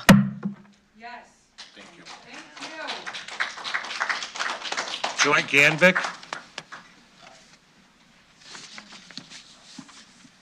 Hi, I'm Joy Ganvik. I'm probably going to have to see you guys one more time because my planned comments are getting thrown out the window for tonight, and I'm going to address a couple of things that were talked about. I do want to reiterate, we're not dumb. We have done our research. We have scientists, we have market researchers, we have statisticians. We're all made up of different kinds of people who have been looking at this. So the first thing I want to say is somebody mentioned about not preparing for the worst. That's why we have emergency medical services. That's why you have insurance. We absolutely have to prepare for the worst. So please think about it like that, and please try to protect the people that are living here. The second was somebody mentioned, and I apologize because I can't see who's speaking from where I was sitting, but regarding the zinc and the potential contamination of the groundwater with zinc. That is a real thing. We have sources from the American Galvanizers Association, the EPA, the University of Washington. I could go on and on and on. It doesn't matter in a lot of locations. A lot of locations are perfectly fine. A little zinc gets on the ground, big deal. But not at this one location. This one location has a high water table. That is going to be sitting in the water. And that's why you don't have galvanized pipe delivering water to your faucet. It's not safe. So please, please believe that there are a lot of things, a lot of facts, a lot of things that we can know. We can have other experts come in, whatever it takes, so that we're all educated. The bottom line on all this is it's all specific. It matters what area we're talking about. Something that might be fine in one place is not fine in another place. So the locations are hugely important, and we've got to fight so that our county can control this. We cannot just roll over and say, yes, sir, yes, sir. We've got to do something. And then the third thing somebody asked is, has any contamination happened? Certainly by now, I hope you all recognize that these don't happen in 2 years or 3 years or 5 years, right? This happens over a time. And the solar is new. There aren't lots of solar farms. Sorry, Gina, not farm. Solar industrial facilities, whatever. There aren't that many that have been around that long in soil like we've been talking about to leach into the water. So absolutely, and you don't have to be a rocket scientist to be able to compare one situation to another. So please do not dismiss us. We are not dumb. We are people who are really fighting hard for ourselves, for our lives, for our communities, and these things matter. And instead of all the opinions, it would be really good for us to establish hardcore measurements, metrics, things that we can monitor on an ongoing basis for every single solar facility in the county, so that we're not wondering, oh, I think it's going to be okay. Let me close my eyes and hold my breath and cross my fingers and hope it's fine. We don't need to do that. Summarize your comments, please. So the bottom line is we need to establish some very clear metrics for every single solar area, property values, groundwater, environment, et cetera. And I'll be back to talk more in the future. I hope you'll have me. Thank you.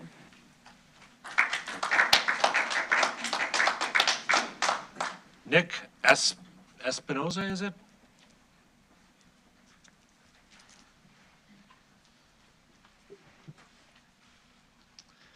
Hello, ladies and gentlemen. Thank you for having me here tonight. I come to you as a member of the Board of Directors of the Illinois Railway Museum, originally here to speak against 11B1, the solar field in Coral Township. The Illinois Railway Museum owns property that surrounds that parcel. And our main concern, the reason that the ZBA initially voted this down, was both for safety and the agricultural appearance. One of our main missions in our existence is to provide our visitors with a train ride primarily on our demonstration line, and where we go out into the beautiful plains and fields of McHenry County. We take people that are from Chicago, Rockford, other very commercial built up areas, and show them what life was like 100 years ago, and that includes the views that they see around them.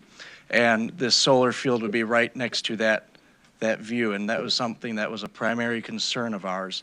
In addition to that, safe access to that parcel by contractors, inspectors, et cetera. They have to cross two lines. One of them is the Union Pacific, one of them is owned by us, and the developer was not clear in that as well in their initial petition to the ZBA. Of course, this is passed at this point, and we will continue to do what we can to keep everyone safe and continue with our mission. I just wanted to, again, thank you for hearing me out and note that the Board of Directors was initially opposed to this plan. Thank you. Jamie Meindl.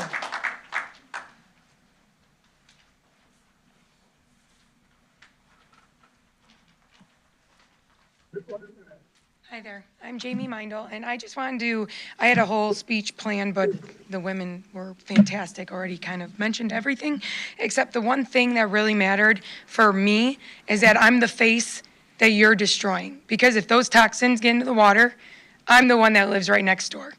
The Plowshare that's putting it in, the solar industrial farm that they're trying to put in is literally surrounding my house. It is in L shape, going directly into my water line, and all those toxins will go right into my water stream. So this is the face that you're destroying, and I hope you're happy. Greg Meindl. Carol Quandl, is it? Walt? Lisa Haderline?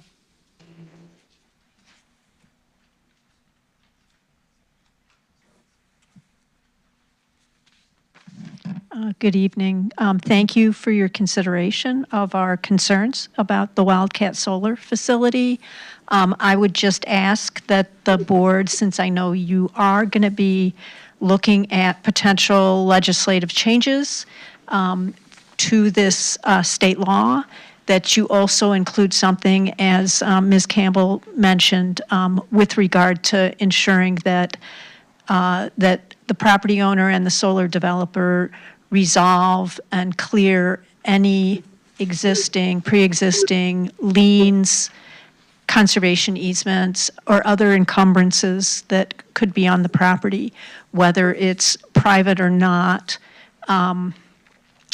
If it's a recorded encumbrance on the property that may affect the ability for the zoning change to actually be implemented, I would hope that both the state and the county would agree to have that as one of the conditions for these. So thank you very much. Dave Diamond.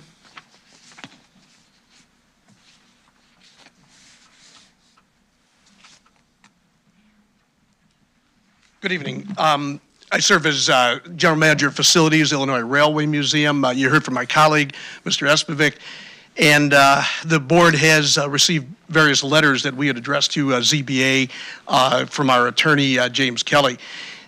It's frustrating, and I guess that's what I want to convey here this evening. Back on May 17th, I attended a lengthy meeting about the ASD solar proposal, which was for not only Coral Township near the Railway Museum, but Seneca as well, and perhaps there was another. Sat through a lengthy meeting. No conversation that evening actually resulted talking about the Coral Township meeting, or the Coral Township site. June 14th, I was unavailable, and we crossed wires at the museum with some of our other colleagues to attend the ZBA meeting. Unfortunately, at that time, the representative from ASD Solar issued absolutely abject false claims. He claimed that the Union Pacific Railroad was the entity who owned the rail line, and the Illinois Railway Museum was just the operator. That's absolutely false. You've received that information in your letter.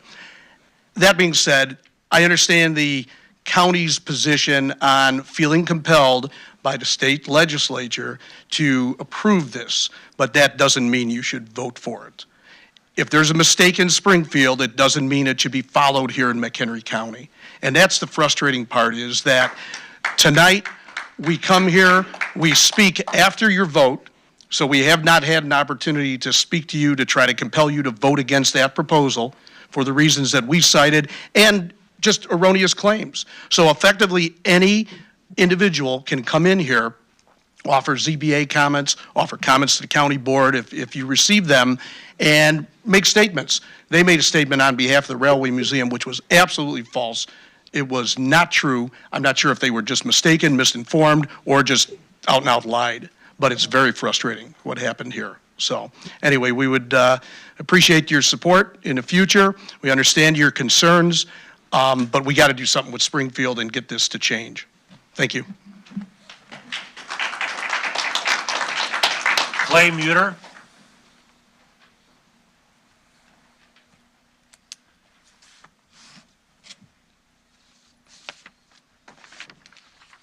Good evening. I'm Clay Muterd. I'm head of business operations at Warp Core. I'm not here to speak about solar panels, so I apologize. It's been a bit of a contentious day, but we're changing subject here. Warp Core is a charity organization. We perform homeless street outreach, trying to help folks who are struggling with housing issues.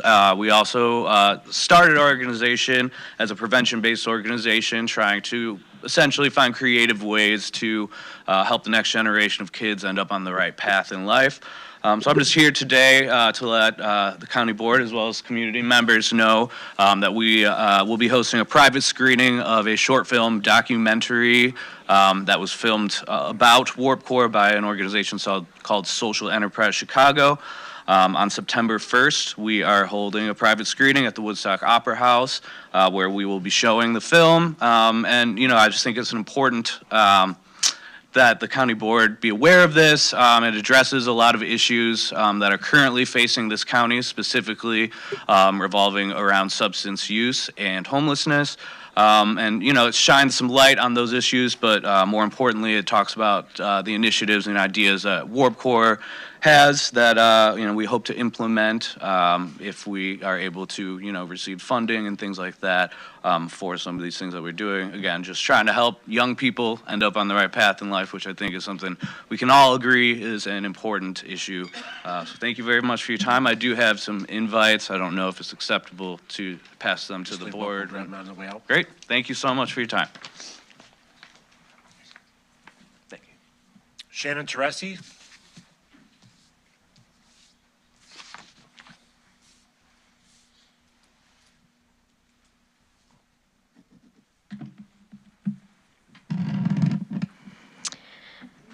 Hi, my name is Shannon Teresi. I am the elected county auditor, and I'm here to request that you send the Baker-Tilly external audit resolution back to committee. We have an audit committee, and they should complete a full procurement process, not just borrow Lake County's process. This will reduce audit costs and increase audit quality. We definitely want to reduce costs so we could spend our hard-earned taxpayer dollars for things like senior services or mental health services. Put our taxpayers first. So I represent the taxpayers of McHenry County just like you do. I am a CPA, I am a certified fraud examiner, certified internal auditor, and to my knowledge, I am the only CPA other than my chief deputy here at the county. It is important that you use my expert opinion in this matter and send the resolution back to committee. I took this oath to be the county auditor to perform my fiduciary duty, and it's the same as the county board. To represent not just the individuals in the audience, but everyone across this county. And one of the main duties of the audit committee is to procure and manage the entire audit procurement process. It's an important process that benefits the whole county going through that process. And this is not Lake County's job. It's not our staff's job. It is the audit committee's job to do this. So the point that they said that it would save staff time, I would argue that it's not their job to do that process. So we would save their time. It's the audit committee's job. I have a number of reasons why it's beneficial to go through the process, but I have only a short amount of time. I mean, I mentioned saving taxpayers' dollars, increasing audit quality. We've had Baker-Tilly for 20 years, the same audit firm, with staff since I've been here since 2010 on that engagement. Some of the same people have been on that engagement. It is time to make sure we do due diligence and review this contract and give other firms an opportunity to be involved in the process. Hear their thoughts on our investment policy, how we do business here in McHenry County. So I urge you to take my expert advice in this. As I've sat through the process since 2010 moving forward, I have been a part of the procurement process with the audit committee. Go through the process, take the time, and send it back to committee. We do have time to do this. So thank you for your time. Okay, on to new and unfinished business. I'll entertain a motion to approve item 14A. Yes, sir. That was not originally checked off this time, but I feel obligated to make my. Come on up, sir. If I could. My name is Stefan Ganvik, and some of you have seen me before. And I just want to let you know that I find it ironic that we spent more than 3 minutes touting the wonderful job of Orion Samuelson, agricultural, and the 4-H, again, agricultural, and then even longer than that, talking about people who are going to die in organ tissue donation. All worthy causes. The reason I had to come up and say something was because I know all of you out there in the board have different experiences and opinions and expert ideas about things. My concern is certain people are making comments that they have absolutely no technical knowledge of or expertise. Some of you have spent a lot of time reviewing documents that we've supplied over this period of time. Some of you obviously have not. And I take exception to the fact that someone sitting up there could have read any of the documents that we supplied and say that zinc leaching from galvanized rods in water is a non-issue. I'm not sure if you have a scientific background. I do. I'm not sure if you have an engineering background. I do. But if you don't have a background that can address those issues with a scientific eye, it's best for you to say nothing than to cloud the opinion of the rest of the county board because you didn't read the documents that were supplied to you. And I certainly hope that your votes tonight don't lead to an explosion of volunteers for the gift of hope in Lamplight based on your actions today. It is on the record that you have made the decision to contaminate our groundwater. Live with that.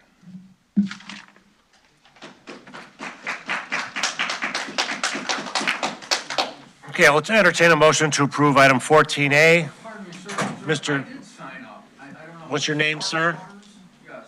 What's your name, sir?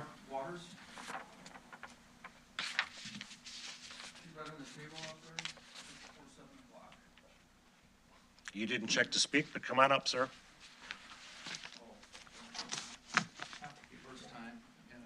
Is there anybody who else did not check to speak that wish to speak? Okay, Mr. Waters, you'll be last but not least. Thank you. My name's Mark Waters. My wife and I have lived in this county for 20 years. I've worked in it for 25 years. A friend of mine told me that at the committee, the whole meeting on Thursday, which I could not attend because I had to work, that this body dismissed a proclamation that would declare October Life Month, Pro-Life Month. That was a concern to me that was just dismissed. It wasn't even brought here for a vote. According to the World Health Organization, 72 million living human beings are violently killed by abortion every year worldwide. According to the World Health Organization, on average, over the last 20 years, there's a total causes, all other causes of death combined, average 55 million. So we're talking almost 20 million more deliberate deaths every year. Okay, in our country, it's 1 million a year on average since 1973.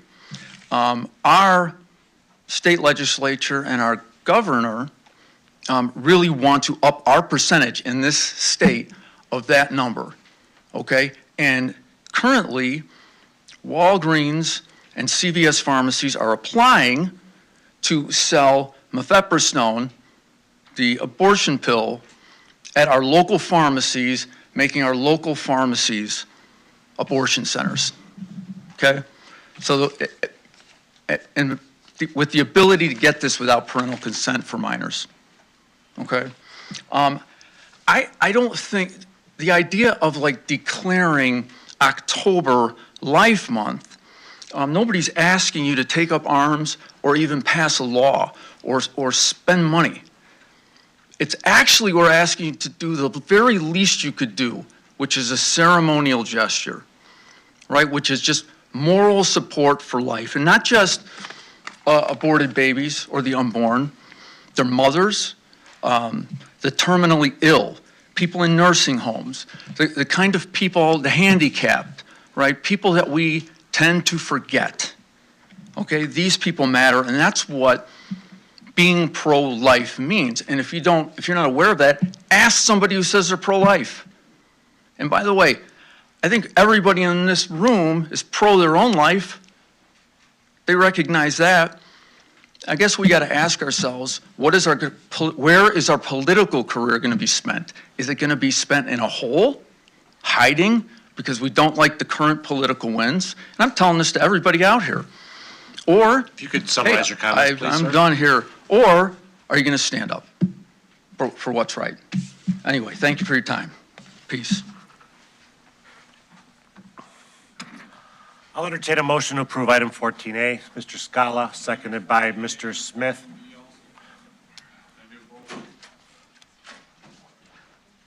Sure. Mr. Scala makes the motion to approve 14A and 14B. Mr. Smith seconds that. Any discussion? Seeing none.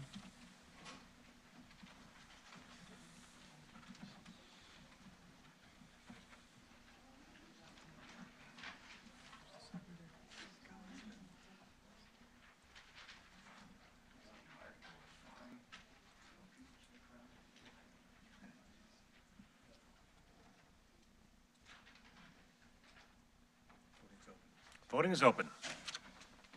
Have all voted who wish?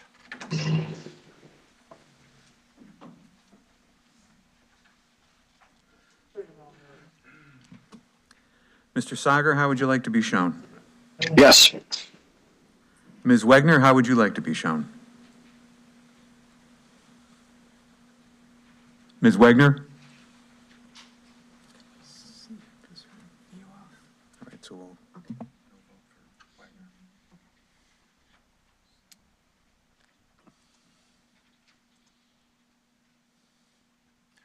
Motion carries.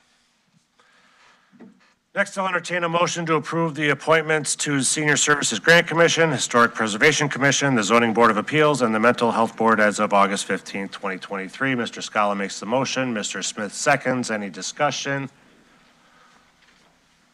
Seeing none, clerk, could you open the voting, please? Voting is open. You've all voted who wish.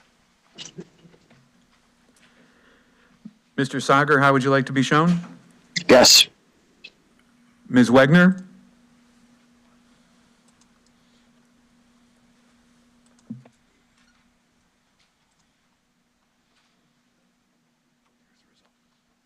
Okay, motion carries. Moving on, do any standing committee chairs or liaisons have reports for us tonight? Ms. Ness? Just to let you know that the Housing Authority did not meet in July, but they will be having their annual meeting in August, next week. Thank you. Ms. Campbell? I'm trying to look it up here real quickly. The Regional Planning Commission will be meeting again. It's always the fourth Thursday of the month. I'm here at the admin building from 6 to about 8:30. And they'll be continuing their discussion about the plan.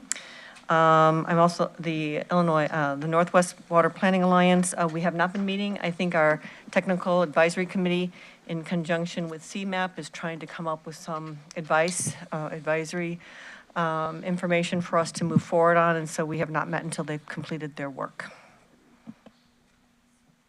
Okay.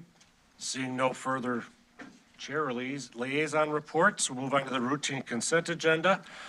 Other than item 17B25, Mr. Scala wants to pull. Does any board member have an item they'd like to remove from the routine consent agenda? Seeing none, Mr. Scala. Or actually, I'd make a motion to approve the routine consent agenda, less item 17B25. Ms. Meshes makes the motion. Mr. Gottemoller seconds. Clerk, could you open the voting? Voting is open. Have all voted who wish? Mr. Sager, how would you like to be shown? Yes.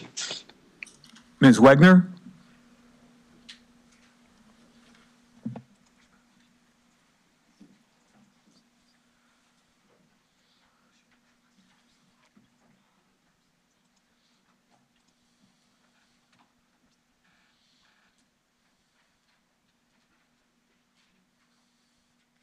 Motion carries.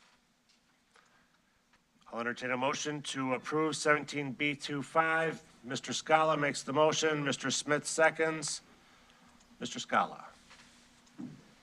Yes, at your place this evening, there was a amendment to the resolution with the lowered costs that Kerry was able to negotiate with Baker Tilly. So I would like to make a motion to amend the resolution with the outlined yellow area with the reduced cost associated with the contract. Okay. Ms. Campbell seconds that motion. All in favor say aye. Aye. Against? Hearing none. Motion carries. So back to the amended motion. Any discussion? Ms. Meshes? So if I am understanding Ms. Tracy properly, it sounded to me like you're saying that the Finance and Audit Committee needs to be taking a more hands-on approach. Are you prepared to direct us on how we would do that? Because it appeared from our discussion in the committee of the whole that that has not been something that the audit committee hasn't been as hands-on as you're suggesting. So do you have suggestions for what you want us to do, and that's why you want it to come back to committee to advise us on a better way? Yes, that would be correct. There is prescribed guidelines audit committees should follow as they go through the process. The Government Accountability Office recommends going through a complete process along with GFOA is what I use as a good source as a CPA that I follow. Also, I didn't mention up in public comment, which I feel is very key, is that independence is extremely key in an audit. And if you don't go through the competitive procurement process, some of that independence is lost between staff and the external auditors. Taking the time to go through the process puts Baker Tilly on notice. This is a contractual relationship. I completed the financial statements in the past as a financial reporting manager for the county for multiple years. I worked hand in hand with Baker Tilly. I was the internal auditor even back to 2010. I have a lot of experience working with Baker Tilly and the amount of internal control testing that they do and fraud interviews. It is so important to go through the process to hear what other firms are doing in these areas and for the audit committee to take a complete hands-on approach with it, especially when we've had this firm for 20 years.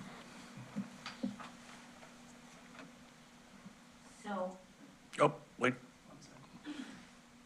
Is that all, Ms. Meshes? Well, I will at least give the respect to our Illinois elected official that I will at least make the motion to send it back to committee so that the board can vote on that. You have a second for that? Mr. Kunkel seconds that. Discussion on the motion to send back to committee? I'm lit up here. Mr. Reiner. Yeah, Shannon, This is on the motion to send back to committee. yes, I just wanted to confirm, this is what you suggested is a send back to committee. And also, by doing that, you, sending this back to committee, you are going to suggest the committee to either, take your suggestions or take it to a competitive bid? Is that what you desire? It would be. I'll work the mic, so you just. It would be for a competitive bidding process. Okay, thank you. Mr. Gottemoller? And my concern is that Baker Tilly's been here 20 years, and that's just bad form. I have no particular complaints about them, other than they've just been here too long. It needs another set of eyes. Mr. Scala?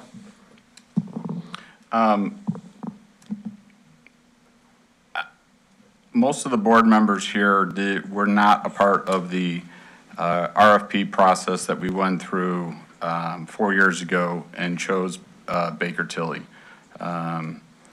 The Finance Committee took a direct approach with the selection and interview process. So for board members that were not present, in the past, when the outside auditor was chosen, the staff did all of the work in relation to choosing the outside auditor. And I made a decision back then with the support of the Finance Committee that because the outside auditor is an auditor on behalf of the board, not the staff, it was the Finance Committee that in turn did all of the interviewing, in turn did all of the selection, created the matrix by which they were evaluated. And so the Finance Committee had multiple meetings, special meetings, if you want to call it that, to do all the interviews. I disagree with many of the comments that were made already this evening.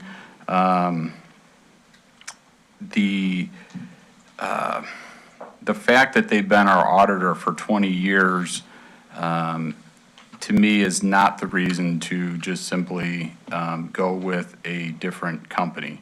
And my concern if the board even wanted to go down that road and send it out for RFP again, what happens when the committee chooses Baker Tilly again? So does that mean that board members won't support the committee decision just because it's been 20 years? To me, the value of Lake County going through the proposal and doing the process was, to me, it's a different county that is taking a look at the different companies. So it wasn't even something in our wheelhouse in the sense that we did it. We did it 4 years ago. Like I said at the committee, the whole Baker Tilly was by far the best company that I felt that the county could have to do the outside audit. So to me, it's very assuring to see that Lake County, just doing the same exact proposal, by far chose Baker Tilly. If you look at the scoring that they did in their own process, Baker Tilly was by far the best company. It wasn't close. It wasn't like this was a couple of points off. There was a wide gap between Baker Tilly and how they scored and the second best company. And so it's frustrating for me, not because of the work involved. I don't mind doing the work. Again, it would be the whole finance committee doing the work. But my concern is, there isn't that many qualified outside auditors that can do the work that not only we're asking for, but other counties are asking for. Baker Tilly, as we've talked about at the committee of the whole, is doing many of the counties, not only around us, but in the region. And they're doing it because they're excellent at what they do. Mr. Gottemauer, I mean, you and I don't disagree on too many things, but, the comment that they've been here for 20 years, so we just need to replace them, to me is very short-sighted. It doesn't take into account the fact that the people on staff that actually have been doing the audits have been changing. And they're changing because we've asked them to change.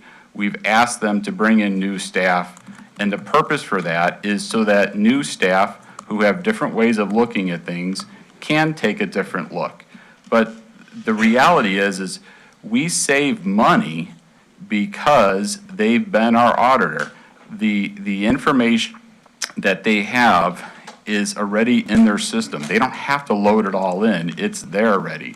The processes that they use, they can take a deeper dive because they've already explored other areas. The work papers that they have are more thorough. I could just go on and on and on. I don't get paid by Baker Tilly to preach about how good they are. It's just a fact of how good they are.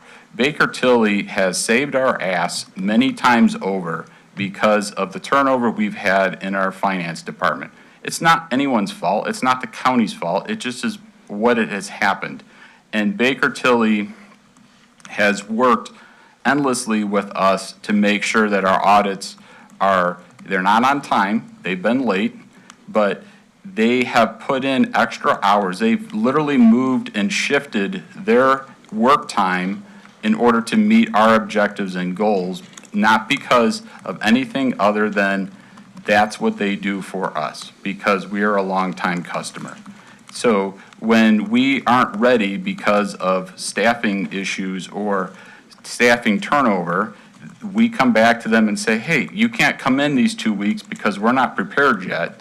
And they rearrange their schedule with all their other customers and say, well, we'll come in 2 weeks later when you are ready. I'm sorry, but other firms are just not going to have that level of customer service that, quite honestly, we've taken advantage of. And the pricing that we've received from them, I think is more than fair.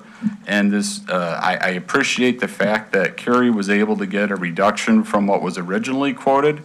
And again, my concern is that we go out for request for proposal again, and if the directive by the board is we have to find a new firm, are you ready to pay a higher price for that sake of just getting a new firm? And if the answer is, I'm not willing to pay a higher price just for the fact of getting a new firm, then why are we going through this? Mr. Chairman? Go ahead, Mr. Sager. Yeah, I appreciate very much many of the comments of colleague Scala, who also served as the chairman of the Finance and Audit Committee. And I believe that his comments are well put, and I support them wholeheartedly. I think we have to look at two things. The first is that we need to understand that it is not atypical for audit committees to serve units of local government for a number of years. But it is almost a requisite for them to rotate staff around to provide that staffing, leadership, and service as they go to the various units, even if they have been there many years. It's important to understand there is a strength of knowledge about an entity on one hand, but there equally is a strength of being able to work with the staff that is within our own internal environment as well. And I just think that you build a partnership, you build a relationship. Now, please don't misinterpret my words here. The partnership is not one of bias at all, but it is a partnership of efficiency. And I think that that's incredibly important. I also have to say, with all due respect to our auditor, and I have tremendous appreciation and respect for Auditor Teresi, but I must say that I would much have preferred that this dialogue be openly preferred earlier in the process rather than what I consider to be the last moment. That's not the way I like to do business in an elected body. I don't think it's the right timing right now. I cannot support sending this back to committee at this time. Thank you. Ms. Van Hoff? Thank you, first of all, Auditor Teresi, for being here tonight. I think it took a lot of courage to come and speak on what you did. You are elected, and you are a CPA, and you did advise on best practices. I support your advice to send this back to committee. I think after 19 years of having the same firm, I've worked with auditors before. And, you know, they tend to get comfortable when you're working with the same one. This is a 4-year contract, I understand. So we're not just making a decision for 1 year. This is for the next 4 years. And to say that it works, they work for Lake County, they work for Kane or whoever else they're using, we should send this out for a request for a quote. Thank you. Mr. Kunkel? I believe, given the amount of time that this board spends on items that are absolutely not in our purview, this absolutely is in our purview. And I too believe that we should send this back and go through the proper channels. I mean, bidding is what keeps the whole process honest and fair. Mr. Reinert? Thank you. This would be what I could argue on both ways, but for the sake of this conversation, I think that the matrix of at least going back to committee for Ms. Teresi to at least give her opine on this. Also, 4 years ago, I was at that on the Finance Committee when we interviewed the other 3 or 4. One didn't show up, and there was another one that was way underqualified.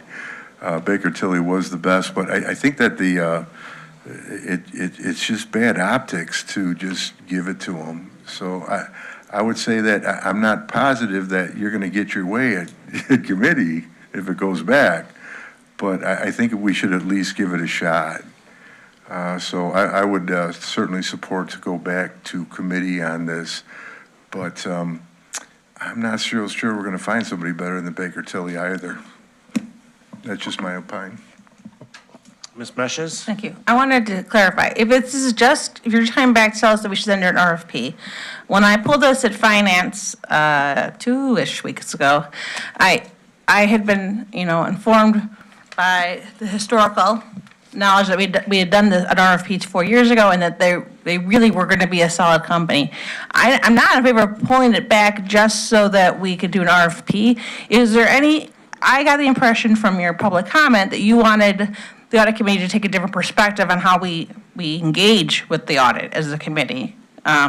So in my 2 years on the board, I know that the audit, after it's done, gets discussed in Finance Committee, but I didn't get the impression that the Finance and Audit Committee took a real hands-on approach on directives for Baker and Tilly. So I'm not in favor of just doing an RFP to do an RFP. But if there's something you think that the Finance and Audit Committee should be doing differently, not just the RFP, but essentially differently, then I could see why this would go back to committee for discussion.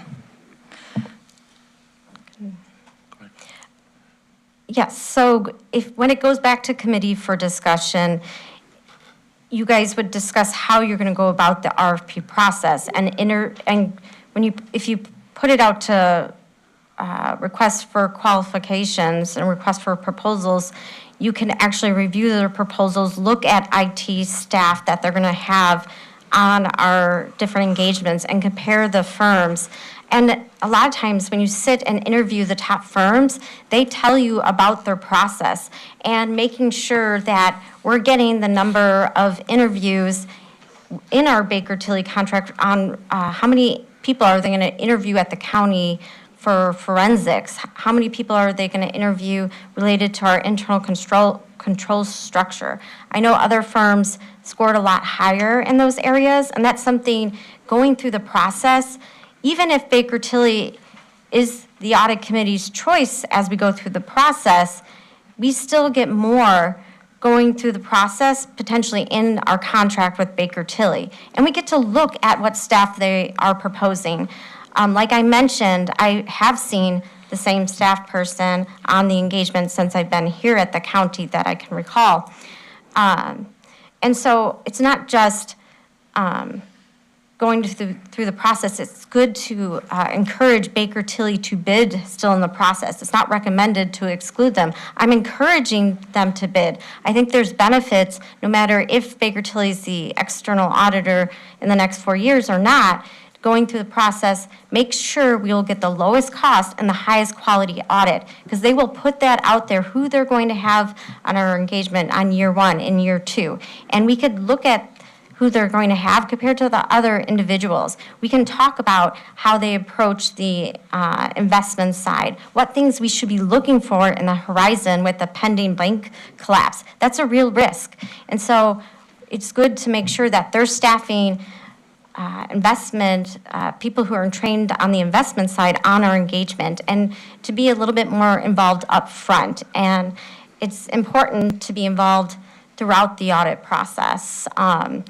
And I think that was part of your comment at the end, but also in the beginning to touch base. They do come at the beginning of the audit process as well, to be more involved. Otherwise, management is just strictly having a relationship with them. And this procurement process is key, and it's what's recommended. I do have more guidance. I sent you guys guidance. I did send this, spoke with Carrie after the Finance and Audit Committee, and I sent stuff to the Finance and Audit Committee prior to the COW.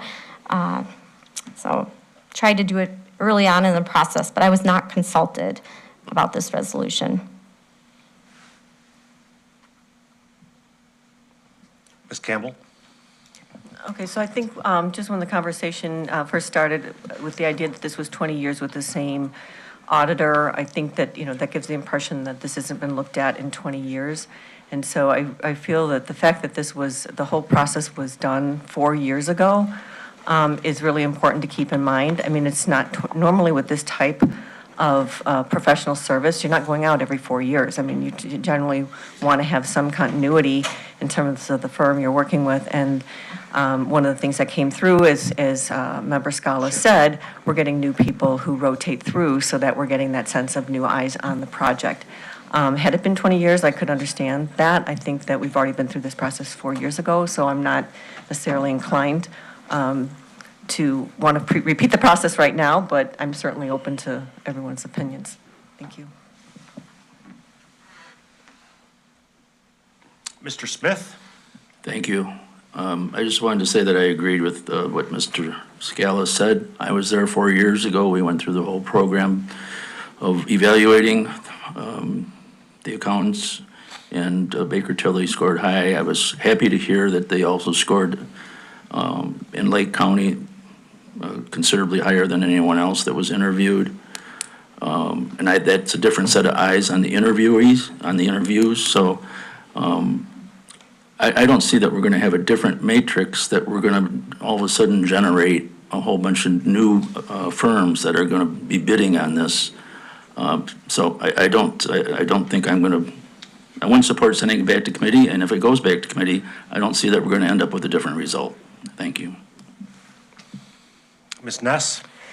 While I do appreciate the discussion, I also know that Member Scala is very knowledgeable. I really rely on his expertise, and I find it confusing that we have the auditor and the chair of the finance giving different opinions.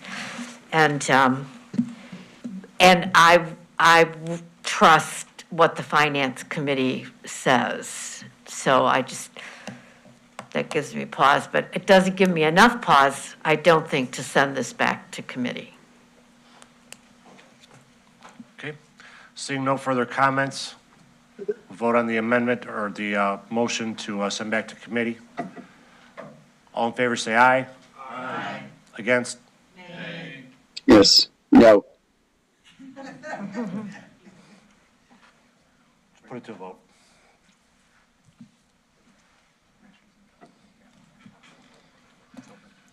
Voting's open. Yes to send it back to committee.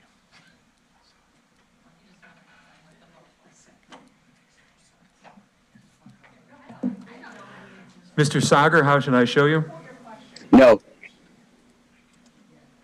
Ms. Wegner?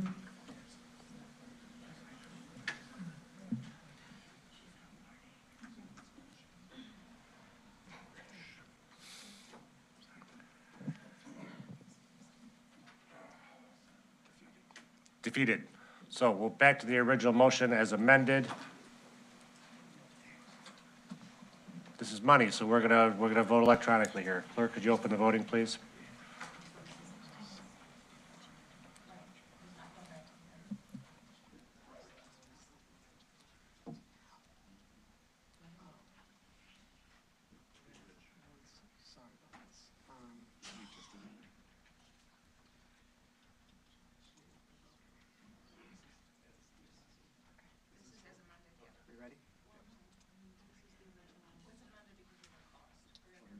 Okay, voting is open.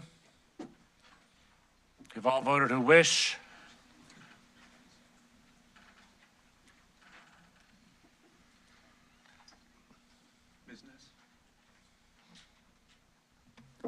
Mr. Sager, how would you like to be shown? Yes.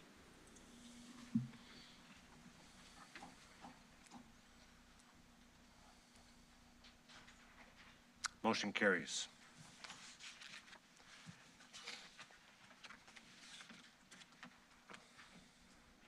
No ordinances. Pete, you got a report for us tonight? Quicker than quick. Just before the meeting started, about 6:30, I sent to you all an invitation to attend the rotational internship celebration. You know, one of the big accomplishments we've had so far with our advanced McHenry County dollars is putting high schoolers into manufacturing programs and internships. We just finished our second summer of this, and MCC is going to kind of have a nice event on August 31st, and you're all invited to attend. Chairman Bueller will have a few words, and maybe Chairman Bueller and I will be on a panel kind of interviewing some of the students that have gone through the program, so you're all welcome to attend there, and I sent the invitation out. On September 6th, county staff with DOT and county administration and the Conservation District are going to be meeting with Union Pacific, IDOT, and Metra to talk about the new passenger rail extension out of Huntley, just kind of laying the groundwork for where they're going to be going, what the timetable is going to be, and what are some of the environmental issues that we are concerned about as they're moving west. So that's coming up early in September. Final two things quick. Alicia updated the strategic plan support card, so you can take a look at that up tonight. And finally, we had a gentleman comment on the Warp Core fundraiser and the brief documentary. I've got information for you, and I'll send it all in the morning. So thank you. Okay, with that, I'll entertain a motion to adjourn. Mr. Scala makes the motion, seconded by Mr. Kearns. All in favor, say aye. Aye. Motion carries. Have a good night.